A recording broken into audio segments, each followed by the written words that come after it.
Arabako, Bizkaiko eta Gipuzkoako osasun sistema publikoko langileak protestan izango dira gaur eta bihar, bi eguneko grebara deitu baitituzte ELA, LAB, SATSE, Comisiones Obreras, UGT eta SMS sindikatuek Osakidetzaren desegitea salatzeko eta beharginentzako baldintza duinak eskatzeko. Sindikatuen arabera Osakidetzaren arazoak egiturazkoak dira eta ez pandemiaren ondoriozkoak. Gotzone Sagardui Eusko Jaurlaritzako sailburuak adierazi izan duenez, hala berehalako konponbide sakonak galdegingo dituzte mobilizazioetan. Horrez gain, Osakidetzako garbiketaz arduratzen diren enpresetako langileak greban dira ere, exigitzeko lan baldintzak sare publikoarekin berdindu diezaizkietela. Aste artean, LAB, UGT, Comisiones Obreras eta SK sindikatuek deituta protesta egin zuten Gasteizen eta iragarri zuten lanuztea luzatuko dutela maiatzaren 28 arte. Horrez gain, kanpaldi bat ere egingo dute hurrengo astelehenetik aurrera Gurutzetako ospitalearen atarian. Eguerdion guztioi, 12 pasata iritsi da gurean gaur magazinari heltzeko unean. Gaurkoan Osakidetzako langileen greba izpide. Gaurko egunean ospitaleetan eta osasun etxeetan egin dituzte protestak eta bihar berriz manifestazio handiak Bilbon, Donostian eta Gasteizen izango dira. Aiera Durretak emango dizkigu xehetasunak. Osakidetzako langileek greba egingo dute ostegunean eta ostiralean, ELA, LAB, SATSE, Comisiones Obreras, UGT eta SMS sindikatuek deituta. Araba, Bizkaia eta Gipuzkoako osasun sistema publikoko beharginek protesta egingo dute beraz, Osakidetzaren desegitea salatzeko eta langileentzako baldintza duinak aldarrikatzeko. Izan ere, sindikatuek ohartarazi dutenez, osasun sistema publikoaren arazoak egiturazkoak dira, eta horregatik konponbideak exigituko dizkiote Jaurlaritzari lanuztetan. Bien bitartean, Gotzone Sagardui osasun sailburuak adierazi duenez, ez dago grebarako arrazoirik. Sindikatuek haien estrategian greba deitu dute, pasadan urtean egin izan zuten bezala, ezta? Baina gure asmoa litzateke greba horrek eraginik eta gutxiena izatea. Sindikatuek baina esandako horiek ukatzen dituzte eta lehen arretan inbertsio handiagoa eskatzen dute. Horrez gain, langileen tratutzar sistematikoare behin baino gehiagotan salatu dute. Osasun publikoan egoera gero eta prekarioagoa dela diote, eta horrek arreta prekarizatzea ondorio gisa duela. Era berean, behin-behinekotasuna arazo bihurtu da Osakidetzan. Azken hilabetetan, Sagarduik berak aitortu du langileak falta direla batez ere medikuak, baina sindikatuek osasun sailaren planifikazio faltari egotze diote hori. Egoera horrela, maiatzaren 18 eta 19 greba izango dute Osakidetzako langileek.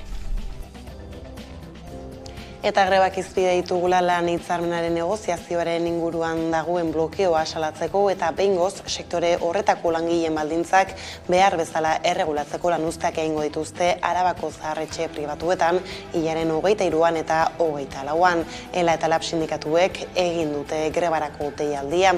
Bitartekariari martxoaren 15ean aurkeztu zioten proposamen bat, baina oraindik ez dute erantzunik jaso. Bizkaian berriz LAB sindikatuak dituta greban dira zaharretxeetako beharginak. Atzotik hasita larun batera bitarte gainera baraualdia egiten dabiltza eta maiatzaren 20an, hau da, grebaren azken egunean manifestazioa egingo dute Bilbon. Era berean Bizkaiko zaharretxeetako langileek 62. greba eguna dute gaurkoa ELA sindikatuak deituta. Bizkaiko merkatarien hitzarmena berritu dute 33 bilera egin ostean ELAk eta patronalak lortu dute 3700 langileri eragiten dien hitzarmena berritzeko akordioa. 2023an 12% igoko dituzte soldatak eta 2026ako 20%koa izango da igoera adi. Bizkaiko ehungintza merkataritzan akordioa lortu dute patronalek eta sindikatuek. Ia 4.000 langileri eragiten dien lan ituna berritu dute beraz. 2015etik zuten ituna berritu barik eta akordioarekin 2026 arte indarrean egongo den ituna adostu dute. Sindikatuen esanetan antolakuntza eta borrokari esker lan baldintzetan hainbat hobekuntza erdietze dituzte, tartean soldata igoerak. Aurten 1,2ko soldata igoera izango dute 2024an 1,4koa, 3,5koa 2025ean eta 2,5koa 2026an. Horrez gain, 1.250 euroko ordainsari bakarra jasoko dute. Eta lanaldiak ere aldaketak izango ditu. 8 orduko murrizketa hitzartu baitute. 4 ordu 2024an eta 4 ordu 2025an. Gainera, nobedade moduen Plus Online bat jasotzen da lehengoko aldiz. Plus Online honen helburue izango zen apur bat konpensatzea digitalizazioak sektore honetan ekarri dauen lankargen igoera. Gainera, berdintasun planen erregulazio bat agertzen da eta udako zapatu atzaldiak libre mantentzie lortu dugu.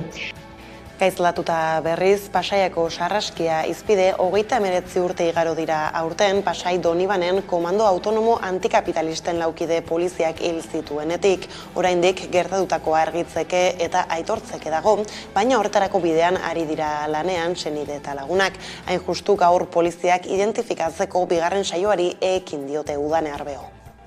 Komando autonomoetako laukideen hilketekin zerikusia izan dezaketen poliziak berriro identifikatzeko saioa egin dute gaur goizean hemen Donostiako epaitegietan. Hain justu 7 polizia dira Joseba Merinok Sarraskitik bizirik irten lekuko bakarrak aurrez ezagutu zituen poliziak material grafikoan eta martxoaren 28an ekin zion identifikazio saioari. Bertan baina 3 polizia besterik ez ziren izan eta ez zuen inorreuneko unean identifikatzeko aukerarik izan. Gaur goizean beste 3 polizia izan ditu aurrez aurre eta bertan saiakera izan du. Bien bitartean goizeko 10etan senide eta lagunek elkarretaratzea egin dute hemen epaitegiaren atarian Pasaiako Sarraskia ikertu eta argitu lelopean. Bitartean gogora dezagun biktimen senidek aldarrikatzen dutena.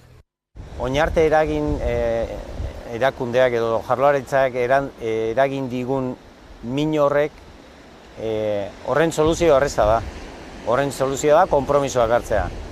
Gurekin elkarlanin eta modu egoki baten eta konfiantza emanez, konpromisoak hartzen badituzte eta konpromiso horiek aurrea ematen badituzte, oinartekoa desastre bat izango zen. Baina hemendik aurreakoa berbaldin bada eta lan ondo eta txukunite baldin bada, gu hori aitortzeko inolako eragozpenik ez dugu izango.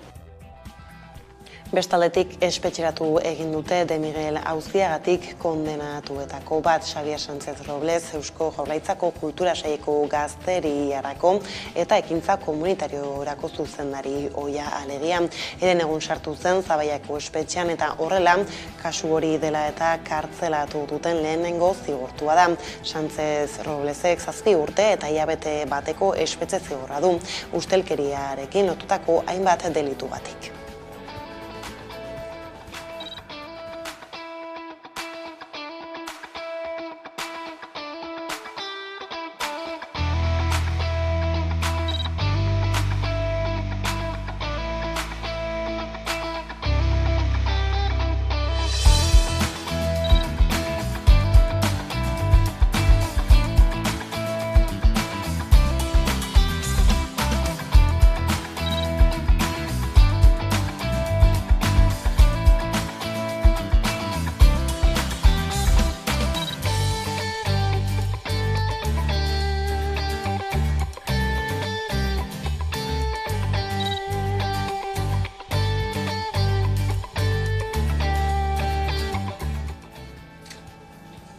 Egiturazko indarkeria matxista salatu dute Orion elkarretaratzean. Plaza txiki geratu da hilketa matxista gaitzesteko protestan. Ikerketen arabera gizonak Andrea hil zuen berak manipulatutako eskopeta batekin, Josu Erkoreka segurtasun sailburuak esan duenez. Erreparazio lan handia egin behar dugu, eta herritar bezala ardura hartu behar dugu. Ez da kasu isolatua. Egunero kolpatzen eta irailtzen gaituzten sistema baten ondorio krudelena baizik. Lourdes, zuri ukatu dizuten askatasunaren alde borrokatuko gara. Azkeak izan nahi dugulako!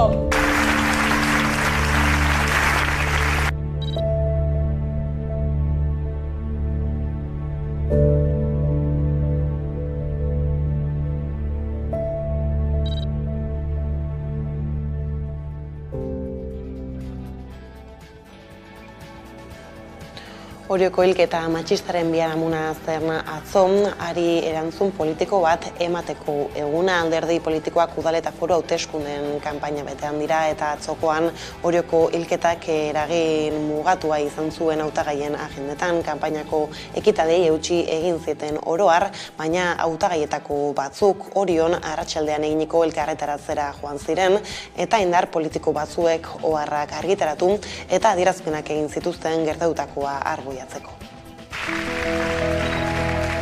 Bizkaia gero eta kohesionatua eikeko jarraitzeko lan egingo dut. Ospitala errealitate izateko prozesua martxan dago. Beraz, berreskuratu behar dugu jendearen konexioa instituzioekin nola eredugarrutasunetik. Etxebizitza duin eta eskuragarria izateko eskubide unibertsala bermatzea lehentasunezkoa da guretzat. Sozialistos gara, berme bakarra errenteriaren eta Gipuzkoaren aniztasuna bermatu eta benetako arazoei aurre egiteko. Ordenatua egin behar da, gure etorkizuna ezin da hipotekatu, ez dugu onartuko eta gure biodibertsitatea zaindu egin behar dugu. Gure mendiak ez daude salgai.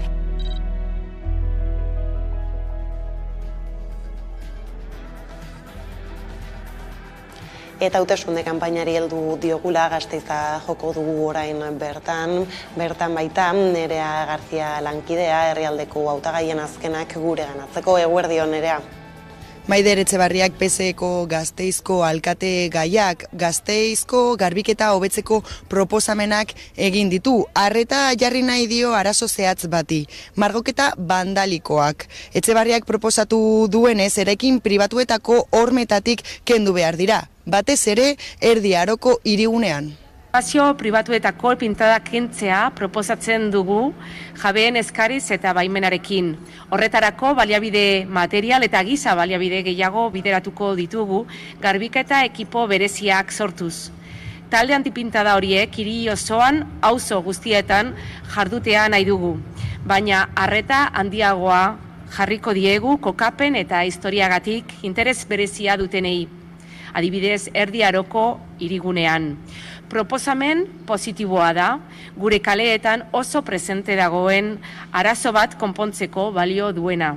Eta Gasteiz garbi eta irudi hobearekin mantentzen lagunduko diguna. Bizilagunen eta bizitatzen gaituzten pertsonen onerako. Aldi, San Martin auzoan bildu dira Euskal Herria Bilduren Arabako ahaldungaia eta Gasteizko alkategaia Eva López de Arroyabe eta Rocio Bitero urrenez duren. Kanpaina ekitaldi honetan osasungintza izan dute hizpide. Bestalde EH Bilduko ahaldungaia Eva López de Arroyabe eta Gasteizko alkategaia Rocio Bitero bildu dira San Martin auzoko osasun zentroan. Proposamen artean azpimarratu dute San Martin auzoko osasun zentroko PAK irekitzea eta zerbitzu publikoak hobetzea. Gasteizko eta Arabako herritarren osasunerako eskubidea defendatzea beti, euren zaintzari eta arretari kalte egiten dioten erabakien aurrean. Gasteizko udala eta Arabako foru aldundia eragile aktibo bihurtu nahi ditugu, erantzunak bilatu eta exigitzeko. Eta sustatuko dugu bide lagun izan daitezela osasun arreta publikoaren kalitatea eta irismena hobetzeko ordua. Inbertsioak eta irtenbideak bultzatuko ditugu geure osasun sistema indartzeko. Arabatik Nafarroara egingo dugu orain, izan ere Nafarroako foru erkidegoko buru izateko lehian diren hautagaiekin izan da 11 telebista. Bestak beste azpiegiturez galdetu diegu adi.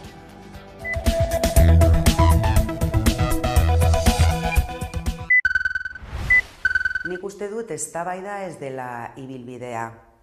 Edozein kasuan HT iraganeko proiektu bat da. Ez dio erantzun Nafar herritarron beharrei, eta nik uste dut badaudela beste aukera batzuk, askoz merkeago, jasangarriago, oraingo trenbidea sustatuz eta hobetuz. Ildo honetan, eta esan bezala nik uste dut ez dela eztabaida, nik uste dut horrelako proiektuak, iraganeko proiektuak baztertu behar ditugula, batez ere kontuan hartzen zen olako beharrak daukagun gaur egun gure gizartean. Bueno, nik uste ez abiadura baizik eta prestazio handiko trenaren alde agertu da beti geroa bai, nola ez, lehenengo eta bat helburu oso berezi batekin, eta da euroeskualdearen artean komunikazioak, eta ez bakarrik personen komunikazioa baizik eta merkantzien komunikazioa baita bideratzeko, eta Europa kontinentalaren batura edo trenez behar dugun komunikazioa ezartzeko oso beharrezkoa. Nondik hor teknikoki ikusi behar dugu ingurumenaren inguruan edo ingurumenaren kasuan non izango diren ahalik eta kalte txikienak. Beraz, estudio haien espero hor ikusiko dugu zein den konexiorik hoberena ez. Kasu honetan ere, azpiegitura oso handia da, oso garestia da, bazegoen beste aukera batzuk askoz jasangarriago eta beharrei erantzuna emateko eta kritikoak gara ere azpiegitura honekin. Bueno, aldaketak pasaren legealdiko gobernuak, hau da, geroa bai presiditu zuen gobernuak aldaketak egin zituen gauz gehien bat redimensionamendu edo berdimensionamendu berri baten inguruan, ez? Oso garrantzitsua iruditzen zitzaigun gauzak aurrera eramatea, baino esan bezala, normaltasunera eramanez eta ez UPNek orain arte egin dituen mega obretan kokatuz. Hori alde batetik, baino bestetik eske kontutan izan behar dugu, Nafarroako herriberan ura dela beharrezkoa, baino lehenengo eta bat kalitatezko ura edateko. Hortik aurrera, industriagintzan edota, baino esan bezala, eske Nafarroako herriberak ura behar du, egun. Nik uste dut azpiegituretako politiketan herriei entzun behar zaie, eta nik uste dut argi utzi dutela, aukera hori ez dela batere jasangarria eta ez du ingurumena errespetatzen, eta ziur eta argi geratu da beste aukera batzuk askoz jasangarriago eta askoz merkeago daudela hori dena garatzeko.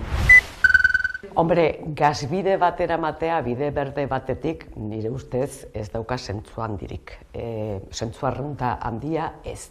Hain zuzen, Leitzaraino iritsi den gazbidea ez da bide berde horretatik edo bide berde batetik etorri.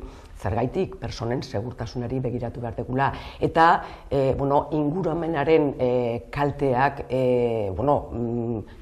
txikiak egin behar dira, nola ez, alik eta teknikoki, alik eta txikienak, baina esan bezala bide berde batetik. Guk uste dugu herrientzako ziurtasuna ez dagoela bermatuta, hori da oso arazo handia, badaude txostenak adierazten dutela segurtasunaren falta hori, eta kasu honetan ere hitz egiten ari gara azpiegitura batez, alde batetik oso garestia eta batez ere ziurtasunarik gabeko azpiegitura bat dela. Argi ere eta geroabaik beti aldarrikatu du horrela, personen segurtasuna da izan behar dugu gure helburu lehena, eta personen segurtasuna eta baita ere herrien eta bertako herrien segurtasuna argi eta garbi ziurtatuta ez dagoen heinean gelditu behar dira halako obrak.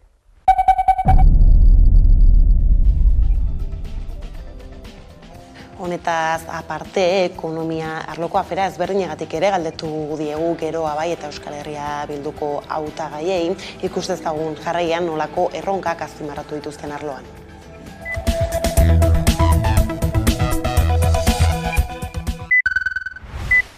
funtsezkoa da industria diversifikatzea, industria bat anitzago, kalitatezko enplegu batean oinarritutako industria, baina orain gauden bezala, gauza da Volkswagen da oso enpresa garrantzitsua Nafarroan eta garai honetan ziurgabetasuna oso arazo larria dela uste dut Volkswagenen inguruan. Enpresari eskatu behar zaie konpromiso bat gure lurraldearekiko eta enpleguarekiko. Orain 8 urte eta geroa baik nolabait aurrera eramana, baita ere estrategia berri bat non industria, Nafarroako industria diversifikatzen hasi gara, dagoeneko hasi gara, besteak beste agroindustriari begira eta baita ere ekonomia zirkularraren inguruan ezarritako edo bultzatutako ekonomiari begira. Nik uste dut asko lan egin dela zentzu honetan eta gainera izan dugu aurreko urteetan ja diru asko jasotzeko Europatik.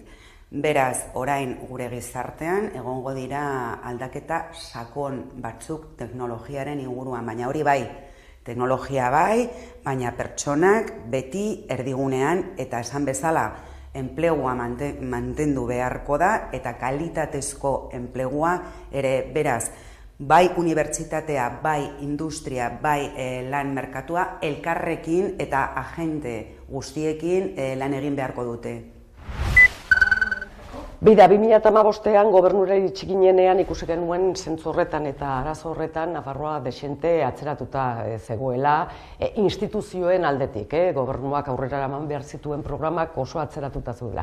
Horrexegatik egin genuen alako plan integral bat oso zabala industriari begira, hezkuntzari begira, unibertsitatei begira eta Nafarroako banda zabalaren lehenengo plana.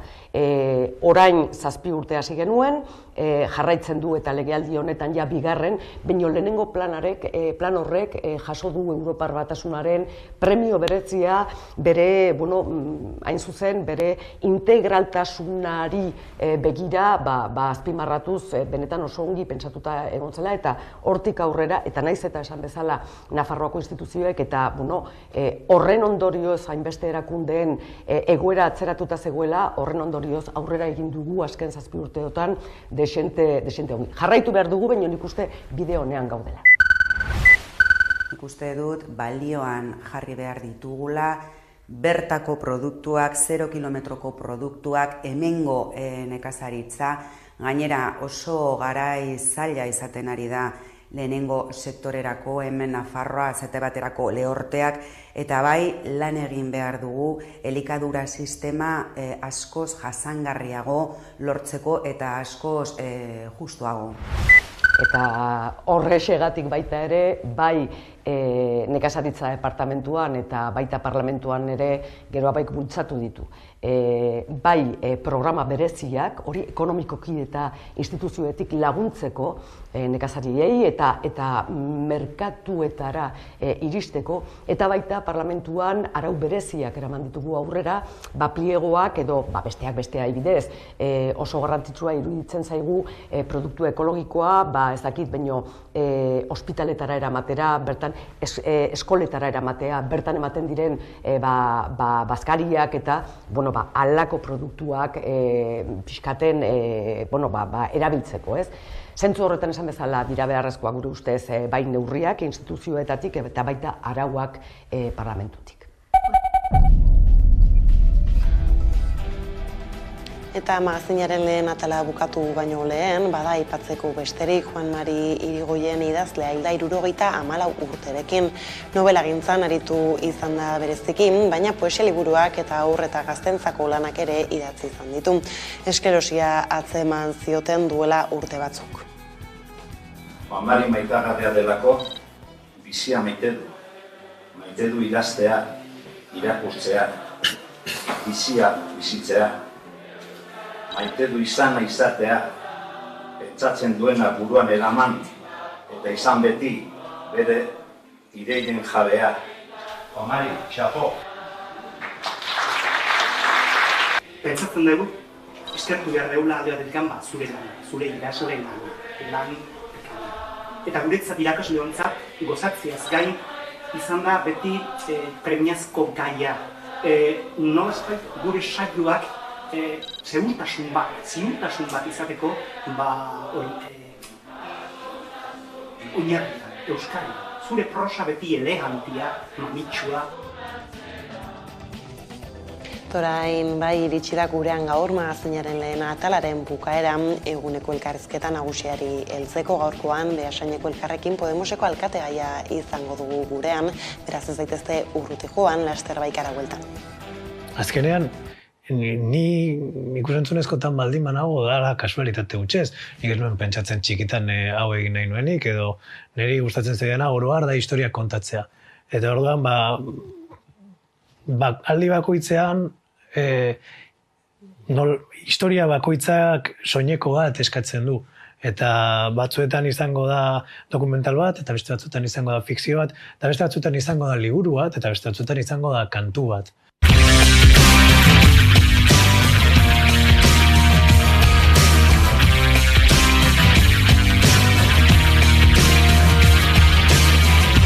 Gorputzak usaitzen Berota izerdipean Astiro erortzen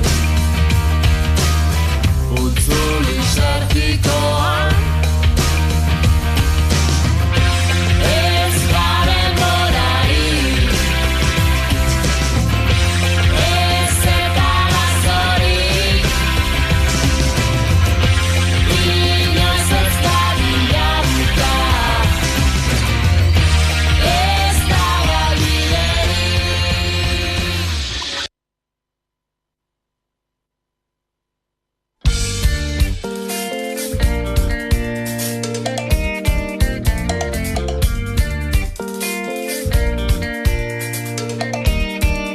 Hemen zaude, asere, oreka bat txekatzen akatxau tapatzen. Jauzi, eguneroko gugaitasunaren legean. Jauzi, abisatu zintugun denbora ezela galkoga. Jauzi, ez ginen agitu erori zirenean. Abisuak emanaren burutik joaiten zira.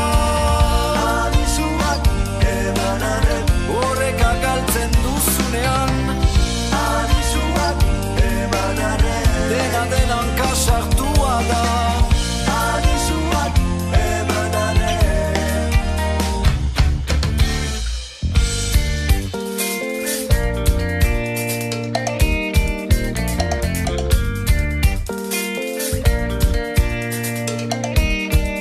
Hasi zinen, azten, kusku batean gixara meskile gizinela. Moztu, kendu dizkizute zure galme hatxagarria. Moztu, abisatu zaitugu aske izan baliozko dela. Moztu, ez ginen agitu egotu zirenean. Abisuak emanaren burutik joaiten zira. Abisuak emanaren horreka galtzen duzunean. Abisuak emanaren denan kasartua da. Abisuak emanaren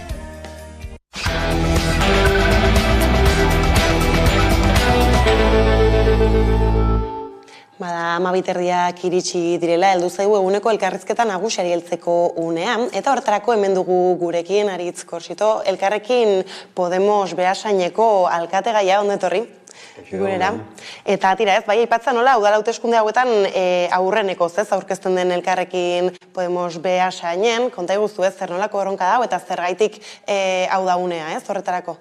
Bueno, hasteko eta behin, nik esan nahiko nuke, izan ezker alderdi ezberdinak biltzen ditun hautagaitza bat sortzeko aukera izan dugu. Uste dugu Beasainen badala hutsune politiko bat, zatik azkeneliko urteetan aukera bat falta izan zaie Beasaindar askoi, eta horregatik ez dute bozkatu. Beste batzuk gertuna sentitzen duten aukera edo talde politikon alde egin duten, ez eta ez guztiz asebete. Eta azkenik dago beste Beasaindar talde bat, talde politiko zehatz baten aurka egiteagatik bozkatzen duna. Gure asmoa da, utxiune politiko hori betetzea. Beasaindarrei, ezkerretik, ezker ikuspegi batetik, aukera bat emateko, eta beti politika ulertuz zerbitzu bezala eta ez negozio bezala. Bai, ez da, horrekin lotuta beraz, ez, zu agertzen za lehen da biziko zere, ez, lasterketatxo horretan nola heltzen diozu erronka honi?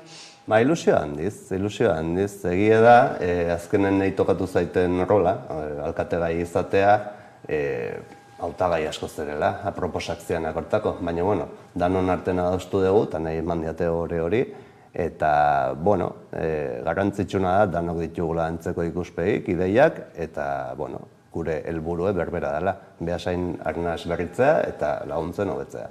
Bai, ez egia da gainera Gipuzkoan ez nahiko hasi dela koalizio morearen hautagaitza kantitatea edo ez kopurari erreparatuta zeren erakuslea da hori. Bueno, egia da bai, 2019tik ona bikoiztu egin da Gipuzkoan hautagaitza kopuru, eta egia da baita 10.000 herritar baino gehiago dituzten udalerri guztitan hazin dela koalizio morea, zuk esan dezun bezala. Nik uste horrek argi erakusten dola beste realitate bat badaula edo beste Gipuzkoa bat. Azkenen, publikotasunan sinesten don eta eskubide sozial guztik defenditu nahi dituen Gipuzkoa bat.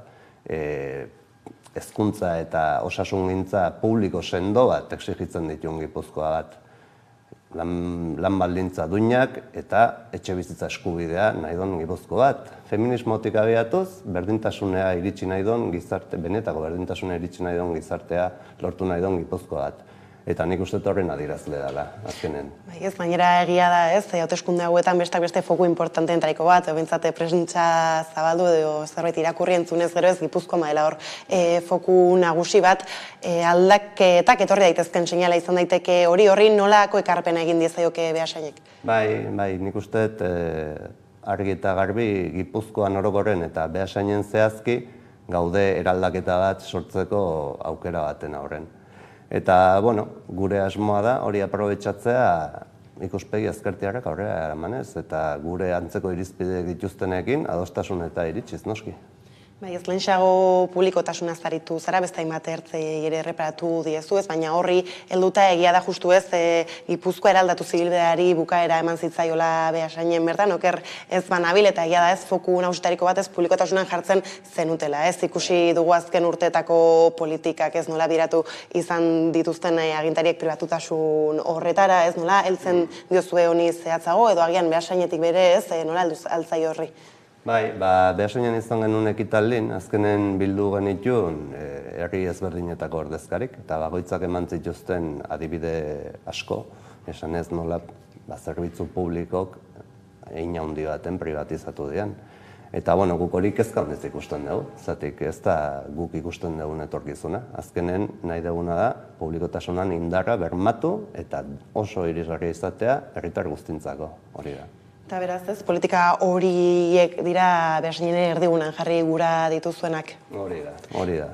Eta horrekin lotuta beraz ez ere aipatzea nola Beasainen azken legegintzalditan EAJ egon den gobernuan, zer nolako Beasain utzi dute? Bueno, nik uste Gipuzkoan oso bezala azkenen beraien bidea privatizatzea izan dela. Azkenen badia hainbat zerbitzu publikok izan beharko lokutenak, baina adibidez ez dakiz zabor bilketa, garbiketa lanak, taoa, kiroldegian kudeaketa, danak esku pribatutan dare, eta hori nik guk uste du publikoa izan beharko lukela. Hala ere, da Beasainen aldaketa politikoak izan direla maiz, ez? Azken hamarkadetan 2011an bildu iritsi zen, tira, ez? Aldaketak egon dira, beraz, gerta daitezke berriz ere, zentzu horretan ez zer irakaspen utzi dute Beasainen bizitza politiko horrek. Bueno, hasteko esan nahiko nuke aldi bakarretako izan dela egon dana esnat jeltzalek ez diana egon aletxean, baina bai egia da 2011an bilduk irabazizon, eta 4 urte behan dugu galdu intzon alkatetza. Nik uste horrek argi uzten dola, herritarren ahotsa entzun eta errespetatu egin behar dela. Azkenen erabakik adostasunez hartu behar dira, eta ezin da inongo inposaketarik egon, eta bueno, nik uste pixkat herritarrak ez dira inozok, eta gustatzen ez zaiena ikusten dutenen, botoan bidez zigortu egiten dute. Eta gero gai konkretuetara salto eginda apur bat, ez da indugu apur bat behasin radiografia bera orokorretik ikusita, zer utxune nagusiri egin gura zaio, egin gura diozue aurre? Esan bezala, zerbitzu publiko gehiago behar ditugu. Hori da gure egitasmo nagusia. Azkenen, ez dakit, badakizu, hezkuntza, osasungintza, zaintza, egoitzak, danak dare oso privatizatuta eta guk hori aldatu nahiko genuke. Eta gainera horrekin lotuta ere bator nola programa aurkezteko eta tira herritarrekin azaltzeko ere tarta izaten da kanpaina, eta zentzu horretan besteak beste egia da han eta hemen badela foku handi bat, nagusi bat etxe bizitzen aferan, horri nola erreparatzen diozue? Etxe bizitza egia esan asko garestitu da, espekulazioan ondorioz. Orduan, gure asmoa etxe bizitza eskubidea bermatzeko neurri ezberdinak hartzea da. Alde batetik, utxik daren etxen zerrenda bat egin nahiko genuke, alokairun merkatura ateratzen dituzten jabei obarik eman, prezioak jaisteko. Gero behasain, eremu tentsio duen izendatu nahiko genuke baita, alokairun eskua sartu ez izateko, eta azkenik alokairu sozialeko parke publikoa handitu egin beharko litzateke, noski. Ez, aukerak badaudela, udalerrietatik alakuei heltzeko, eta etxe ez edo gabiltzala gizarte larrialdietan erabiltzeko pisuen faltaz ere ohartu duzue udalerrian? Hala da, behasainen 3 bakarrik daude. Azkenen erabiltzen dira batez ere genero indarkeria eta gizarte bazterkeria kasutako. Behasaingo biztanle dentsitategatik etxe horiek 3 beteta daude beti, eta horregatik gure asmoa etxe kopurua handitza izango litzateke. Eta gero horretaz aparte ere justu behasain harrera herria izateko, ez da gustatuko litzaizukela aipatu duzue, zer egin daiteke hor edo zein da egoera? Guk uste dugu, hobetu beharko litzakela batez ere migratzaileentzako eta refuxiatuentzako harrera eredua. Azken finean, izan dezatela beste edozein herritarrek bezala udal zerbitzuetara sarbide unibertsal bat. Eta horrez gain, gustatuko likitzaiguke lege, lan, etxe bizitza eta harrera bulego bat sortzea aholkularitza bat emateko. Orain arte ez dutena. Beste herri batzutan bada, baina behasainen falta zaigu. Ez da, daude horre proposan interesgarriak, hartu daitezkeenak eta atzan geratzen direnak.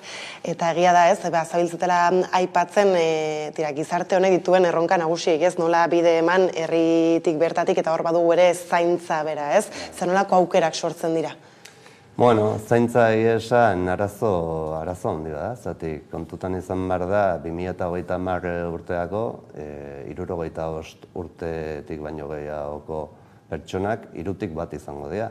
Orduan, arazoa geroz eta handi bai ingo da neinen, kontutan hartu behar da, Gipuzkoako egoitzen 80% esku pribatuetan da dela, eta guk ez dugu eredu hori bultzatu nahi inolaz ere. Lagundu behar da, azkenen eredu berri bat sortzen, adibidez Usurbil bezalako herri baten oso ekintza interesgarri jarri dituzten martxan, eta erakutsi dute posible dela beste zaintza mota bat batez ere, zaintza langileen baldintzak hobetzeko, eta erabiltzaileen bizi kalitatea bermatzeko, noski. Ez da, justu lehen xago ere Gipuzkoa zitzeiten egon garela, bere handi horretan hor bada erronka handia.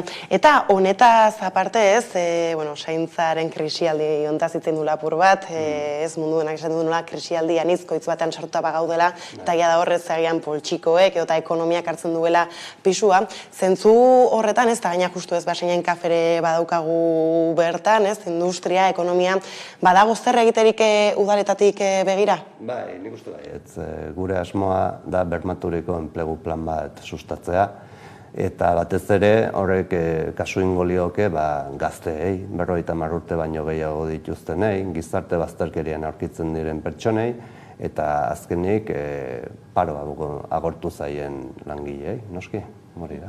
Eta horretaz aparte ekonomian ere agian baduena zer ikusia, akoratzen naiz orain nola pandemian ohartu ginen, garraioaren doakotasunak inportantzia bazuela, hor hasi ziren prezioak jaisten, gero mantendu behar izan dira, eta zuek ere garraioari erreparatu gura izan diozue, doakotasuna aldarrikatu duzue, hor bide horretan zer nolako lanak egin daitezke?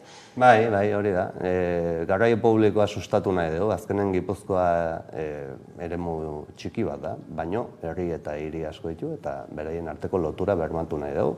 Orduan hortarako bertakontzako lehenik eta behin guain indarrean daren deskontuak mantendu nahi ditugu, baina gero, garraio publikoan prezioa pixkanaka jaisten joan, doakotasuna bertakontzako erdiesteko.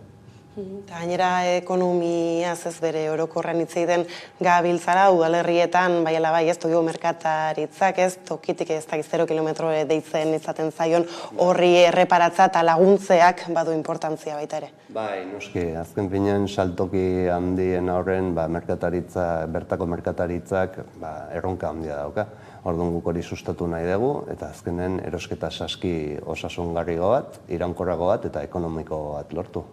Bai ez, eta gainera horretaz aparte ez, gizarte arloari helduta baituzte beste hainbeste proposamen ez, horietan ez dakitez euskararekin lotuta ikusi izan dute programan, baituzte beste batzuk zer azpimarratuko zenuke?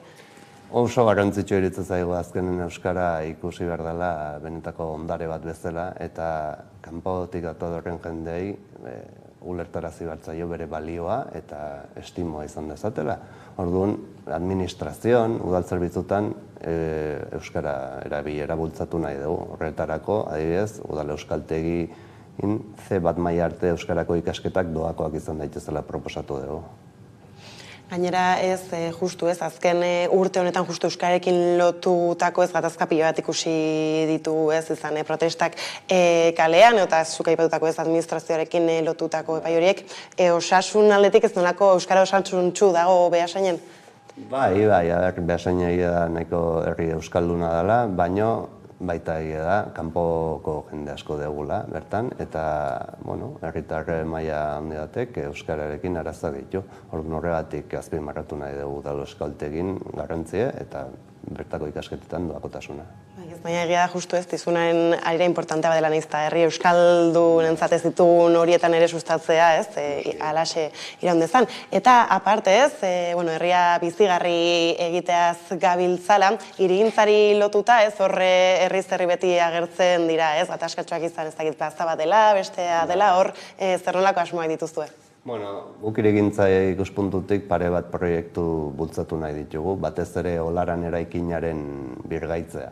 Eta aspalditik utxik dagoen eraikin bada, eta gustatuko liketzaioke porteria auzoko erreferente izan daia. Beti gizartera bilera emateko.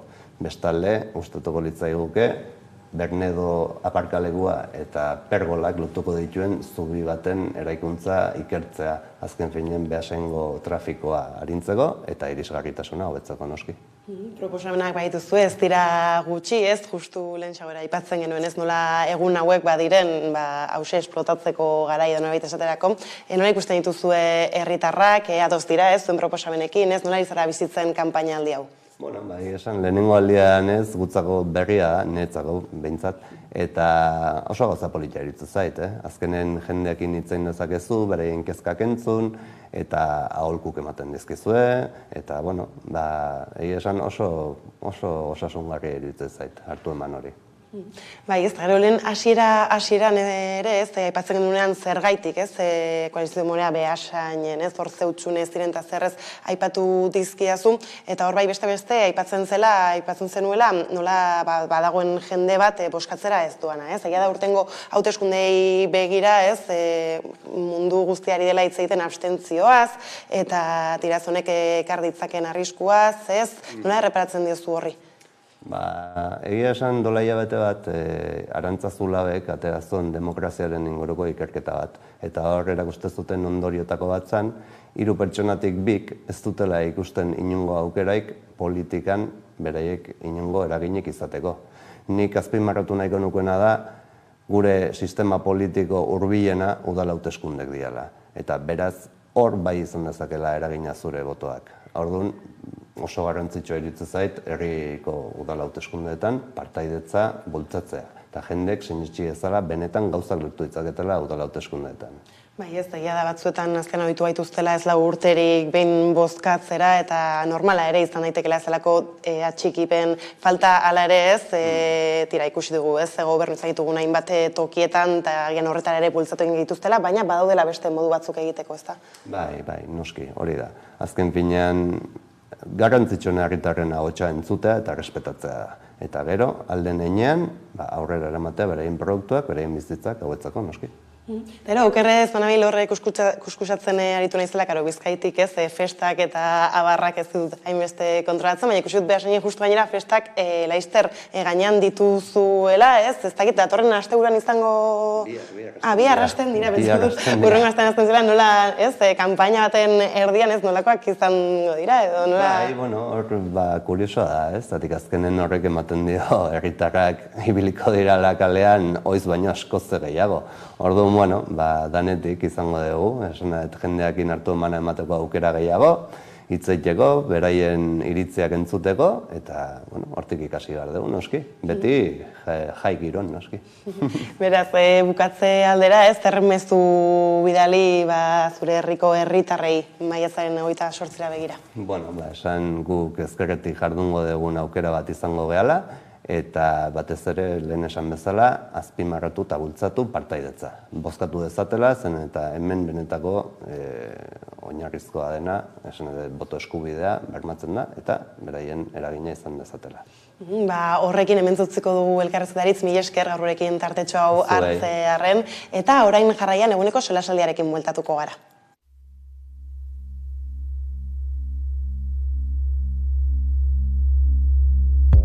Zauriak egin dizkizu, ebakiak orbaintzen hasita.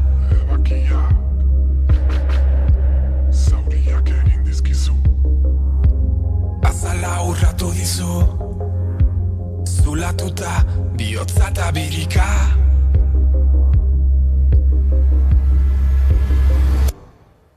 Ziarrezko bala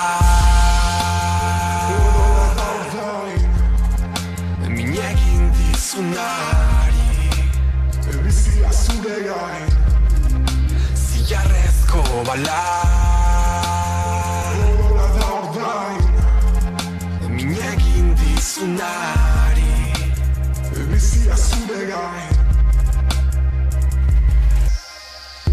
Ziegi duzu dardara Zu izateko bizitzeko bada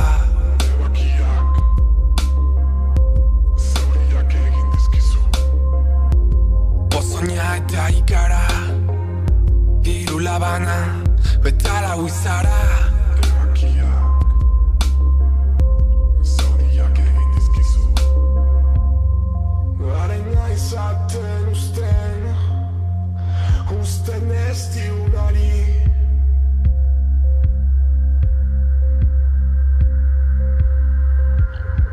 Alpegi estali Eskua jarraka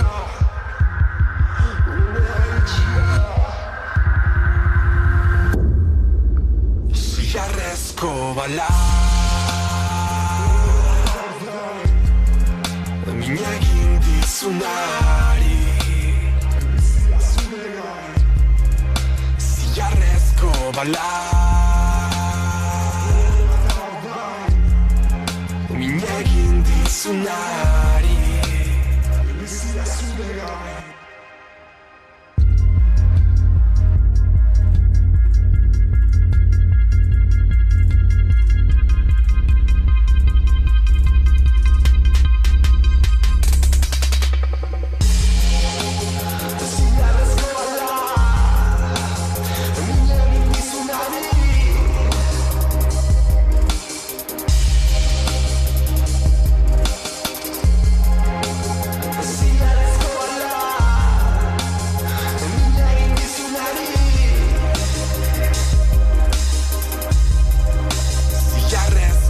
bala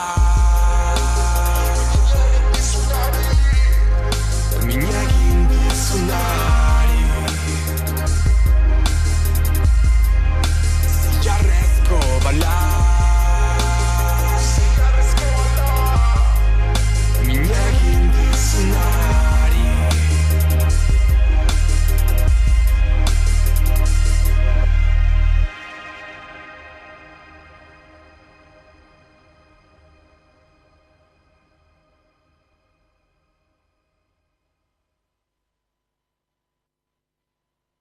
Azkenean, ni ikusentzunezkotan baldin banago dara kasualitate hutsez. Nik ez nuen pentsatzen txikitan hau egin nahi nuenik, edo niri gustatzen zaidana oro har da historia kontatzea. Eta orduan, aldi bakoitzean, historia bakoitzak soineko bat eskatzen du. Eta batzuetan izango da dokumental bat, eta beste batzuetan izango da fikzio bat, eta beste batzuetan izango da liburu bat, eta beste batzuetan izango da kantu bat.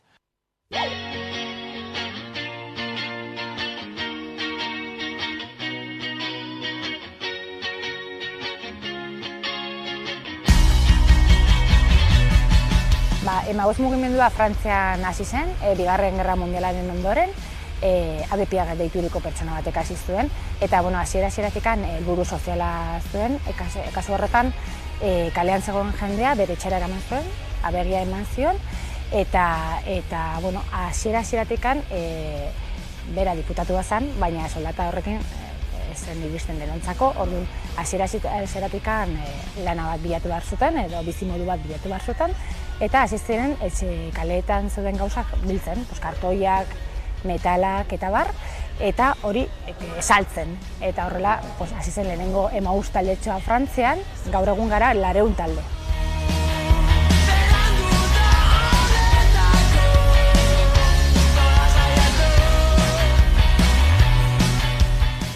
Nafarroan, konkretuki orain dela 72an sortu zen taldea, aurreko urtean bete genituen 50 urte. Eta hemen nola sortu zen, Barainain zonalde horretan egitu batzuk bizi ziren txabola batzuetan oso egoera txarrean, orduan gazte batzuk bere momentuan Emaus ezagutzen zutela eta bolondrez moduan erabaki zuten zerbait egin behar zela familiari laguntzeko, eta zer egin zuten, horrela Iruñerriko jendeari eskatu zioten beharri zituzten gauzak ematia, horrelako bilketa bat egin zuten, guzti hori jaso, konpondu, saldu zuten, eta dirua lortu zuten, bastante diru horrekin etxe bizitza berriak egin zituzten gaur egun Santa Lucia dituriko herritxoa, eta orduan hori izan zen lehenengo ekintza hemen Nafarroan. 20. hamarkadan elkartu zen alde batetik ekologistak, Iruñako udala, traperos, eta hasi ziren lehenengo bilketa bereiztuak egiten. Orduan traperosen geroz eta lana gehiago zegoen, bilketa gehiago egiten ziren, eta momentu batean erabakitzen da. Zergaitik ez dugu ematen harrera gure taldeari, etxean bizi zen jendeari. Etxean bizi ziren 15 lagun, baina jende gehiago behar zen traperosen. Gaur egungo egoera hori da, 300 bat lagun gaude, etxea mantentzen dugu beltzuntzen, hemendik 10 minutura dagoen herri batean, hor bizi dira 15-20 bat lagun, eta beste guztia bizi gara gure etxeetan, baina traperosen parte gara.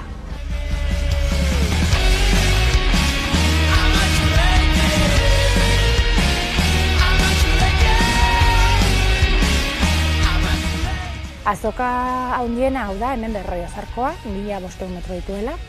Gero ditugu beste 3 denda Iruñan, Artika kalean, Gaiarre kalean eta Rioarra kalean, beste bat Burlatan eta beste bat Lizarran eta Tuteran.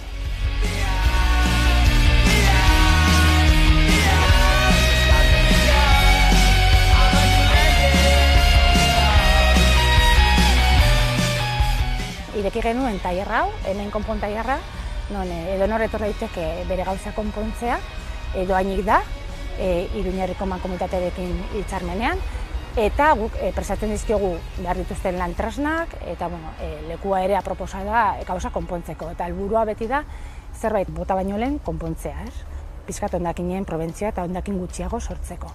Eta horrekin batera, pizkana jarduera gehiago garatu ditugu, eta Iruñerriko mankomunitateak hemen egiten du escape room bat, larun batero, doainik dela, eta oso divertigarria, eta ere egiten du kurtsoak eta bisitak, gure egoitzari.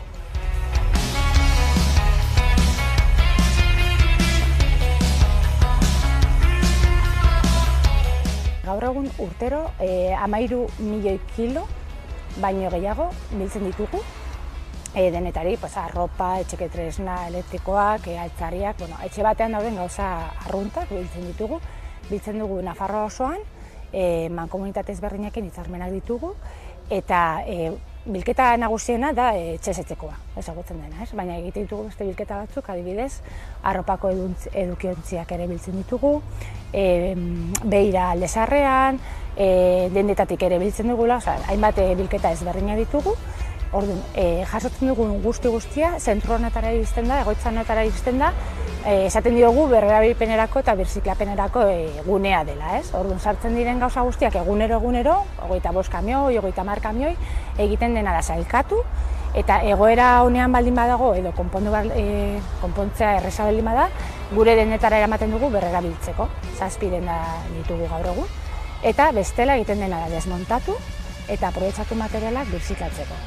Eta azkenik daukagu 20% baino gutxiago zabortegira doa da, errefusadera.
Kantatu ezin gaur kantua nauzu, zara naiz gara. Gezik soilik izarak gaur kantua nauzu, orain bakara. Biak kantatu ezin gaur kantua nauzu, zara naiz gara. Gezik soilik izarak gaur kantua nauzu, orain bakara.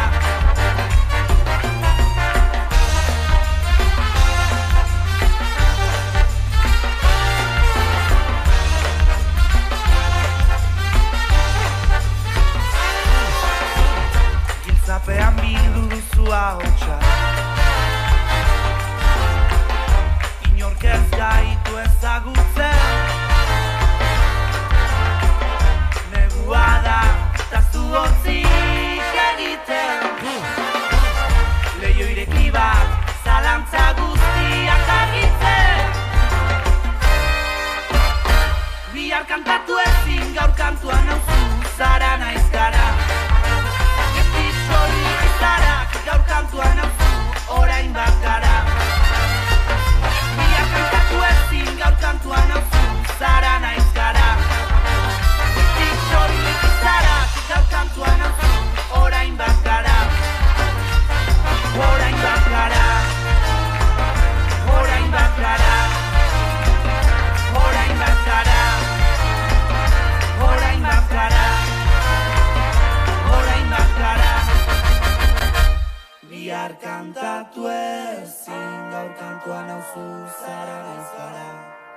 Gainetik soilik izara, gaur kantua nauzu, orain bakara. Bihar kantatu ezin gaur kantua nauzu, zara naiz gara. Gainetik soilik izara, gaur kantua nauzu, orain bakara. Bihar kantatu ezin gaur kantua nauzu, zara naiz gara. Soilik izarak gaur kantua nauzu, orain bakara. Bihar kantatu ezin gaur kantua nauzu, zara naiz gara. Gezik soilik izarak gaur kantua nauzu, orain bakara.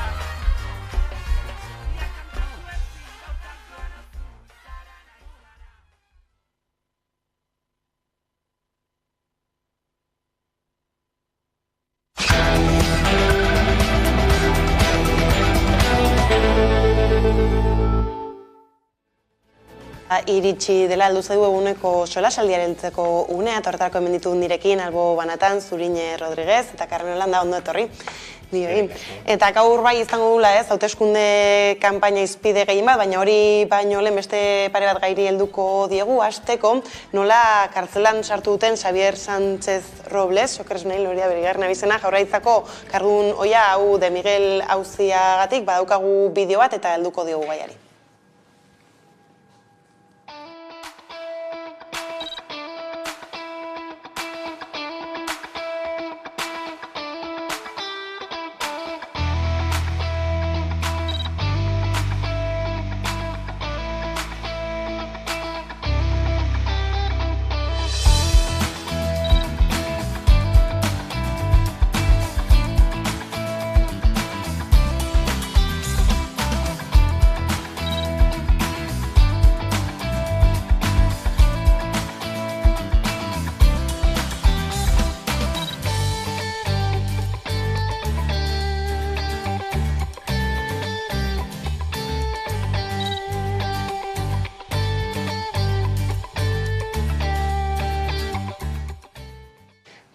Xabier Sánchez bada de Miguel auziarekin lotutako lehenbiziko pertsona, kartzelan sartu dutuena, Okeresnei orain dela pare bat egun, ingresatu zuen Zabaiako atzo espetxean, eta tira nora iristen duzu, izan ere egia da, portada askotan ez dugula ikusi gaia, justu hauteskunde kanpaina erdian, iritsi dela kartzelaratze hau. Bai, eta justuki hori ez dugu argazkia ikusi, normalean espetzeratzen diren batzuen argazkiak ikusten ditugu eta beste batzuen horretaz ez dugu ikusi. Egia da, Xabierrek kartzelara, Zabaian aurkeztu zala, bere konfidantzazko abokatuarekin ziurazki eta ingreso voluntarioa deitzen den hori eintzun, alegia zuzententzia da kasunetik eta espetzera sartzeko ebazpena duzunetik espetzera sartzerako momenturako hortze egun batzuk dituzu eta zuk aurkeztu zaitezke edo zein espetzen edo komisaldegian, eta berak aurkeztu da Zabaian.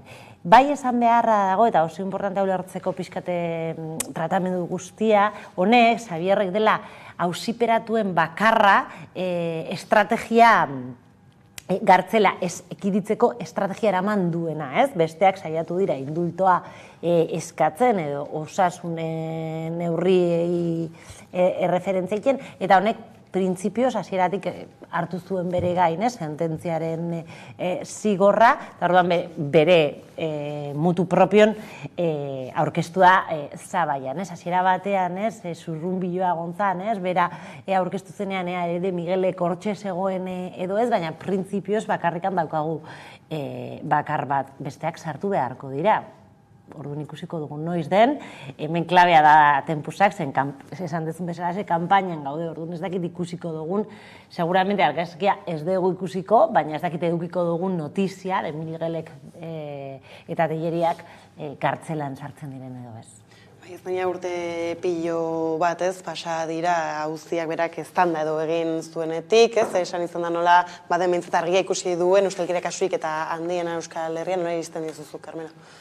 Bai, Zurinek ondo esan du, ez dugula ikusi kartzelan sartzen zen momentuko argazkia eta hori zentzu komunikatiboan oso indartsua izaten da, zalantzari gabe, ez da, are gehiago, kasu hauetan gertatzen den moduan, EAJ alderdiko eta Jaurlaritzako goikarguak direnean edo izan direnean, ez da. Hau berau, esen edonor, kultura saileko gazteria eta ekintza komunikaziorako zuzendaria zen. Hori gogoratu behar da, eta gainera EAJ-ko buruzagi, ez da. Orduan, ez da momentu hori ikusi, eta horrek eramaten gaitu, nik uste reflexio bat egitera, hauteskunde kanpaina bereziki sensible handiko momentua da.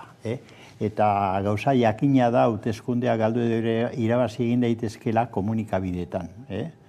Orduan, klaro, ikus dezagun kanpaina honetan zer gertatzen ari den irudiekin eta izkutatu nahi diren gauzekin eta nabarmendu nahi diren bestekin. Nik uste dut hori ikusgarria dela.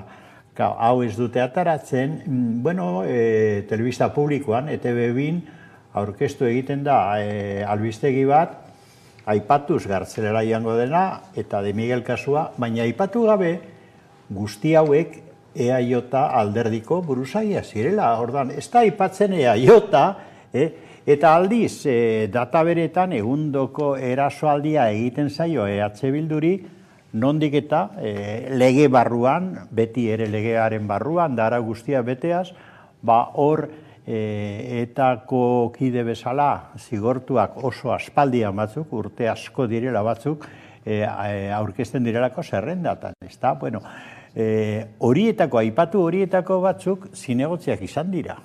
Pasan legealditan, ezer inolako arazori sortu gabe, eta batzuk ari gara hitz egiten, Lemoiz kasuagatik, epaituak eta zigortuak izan zirenak, adibidez, ezta?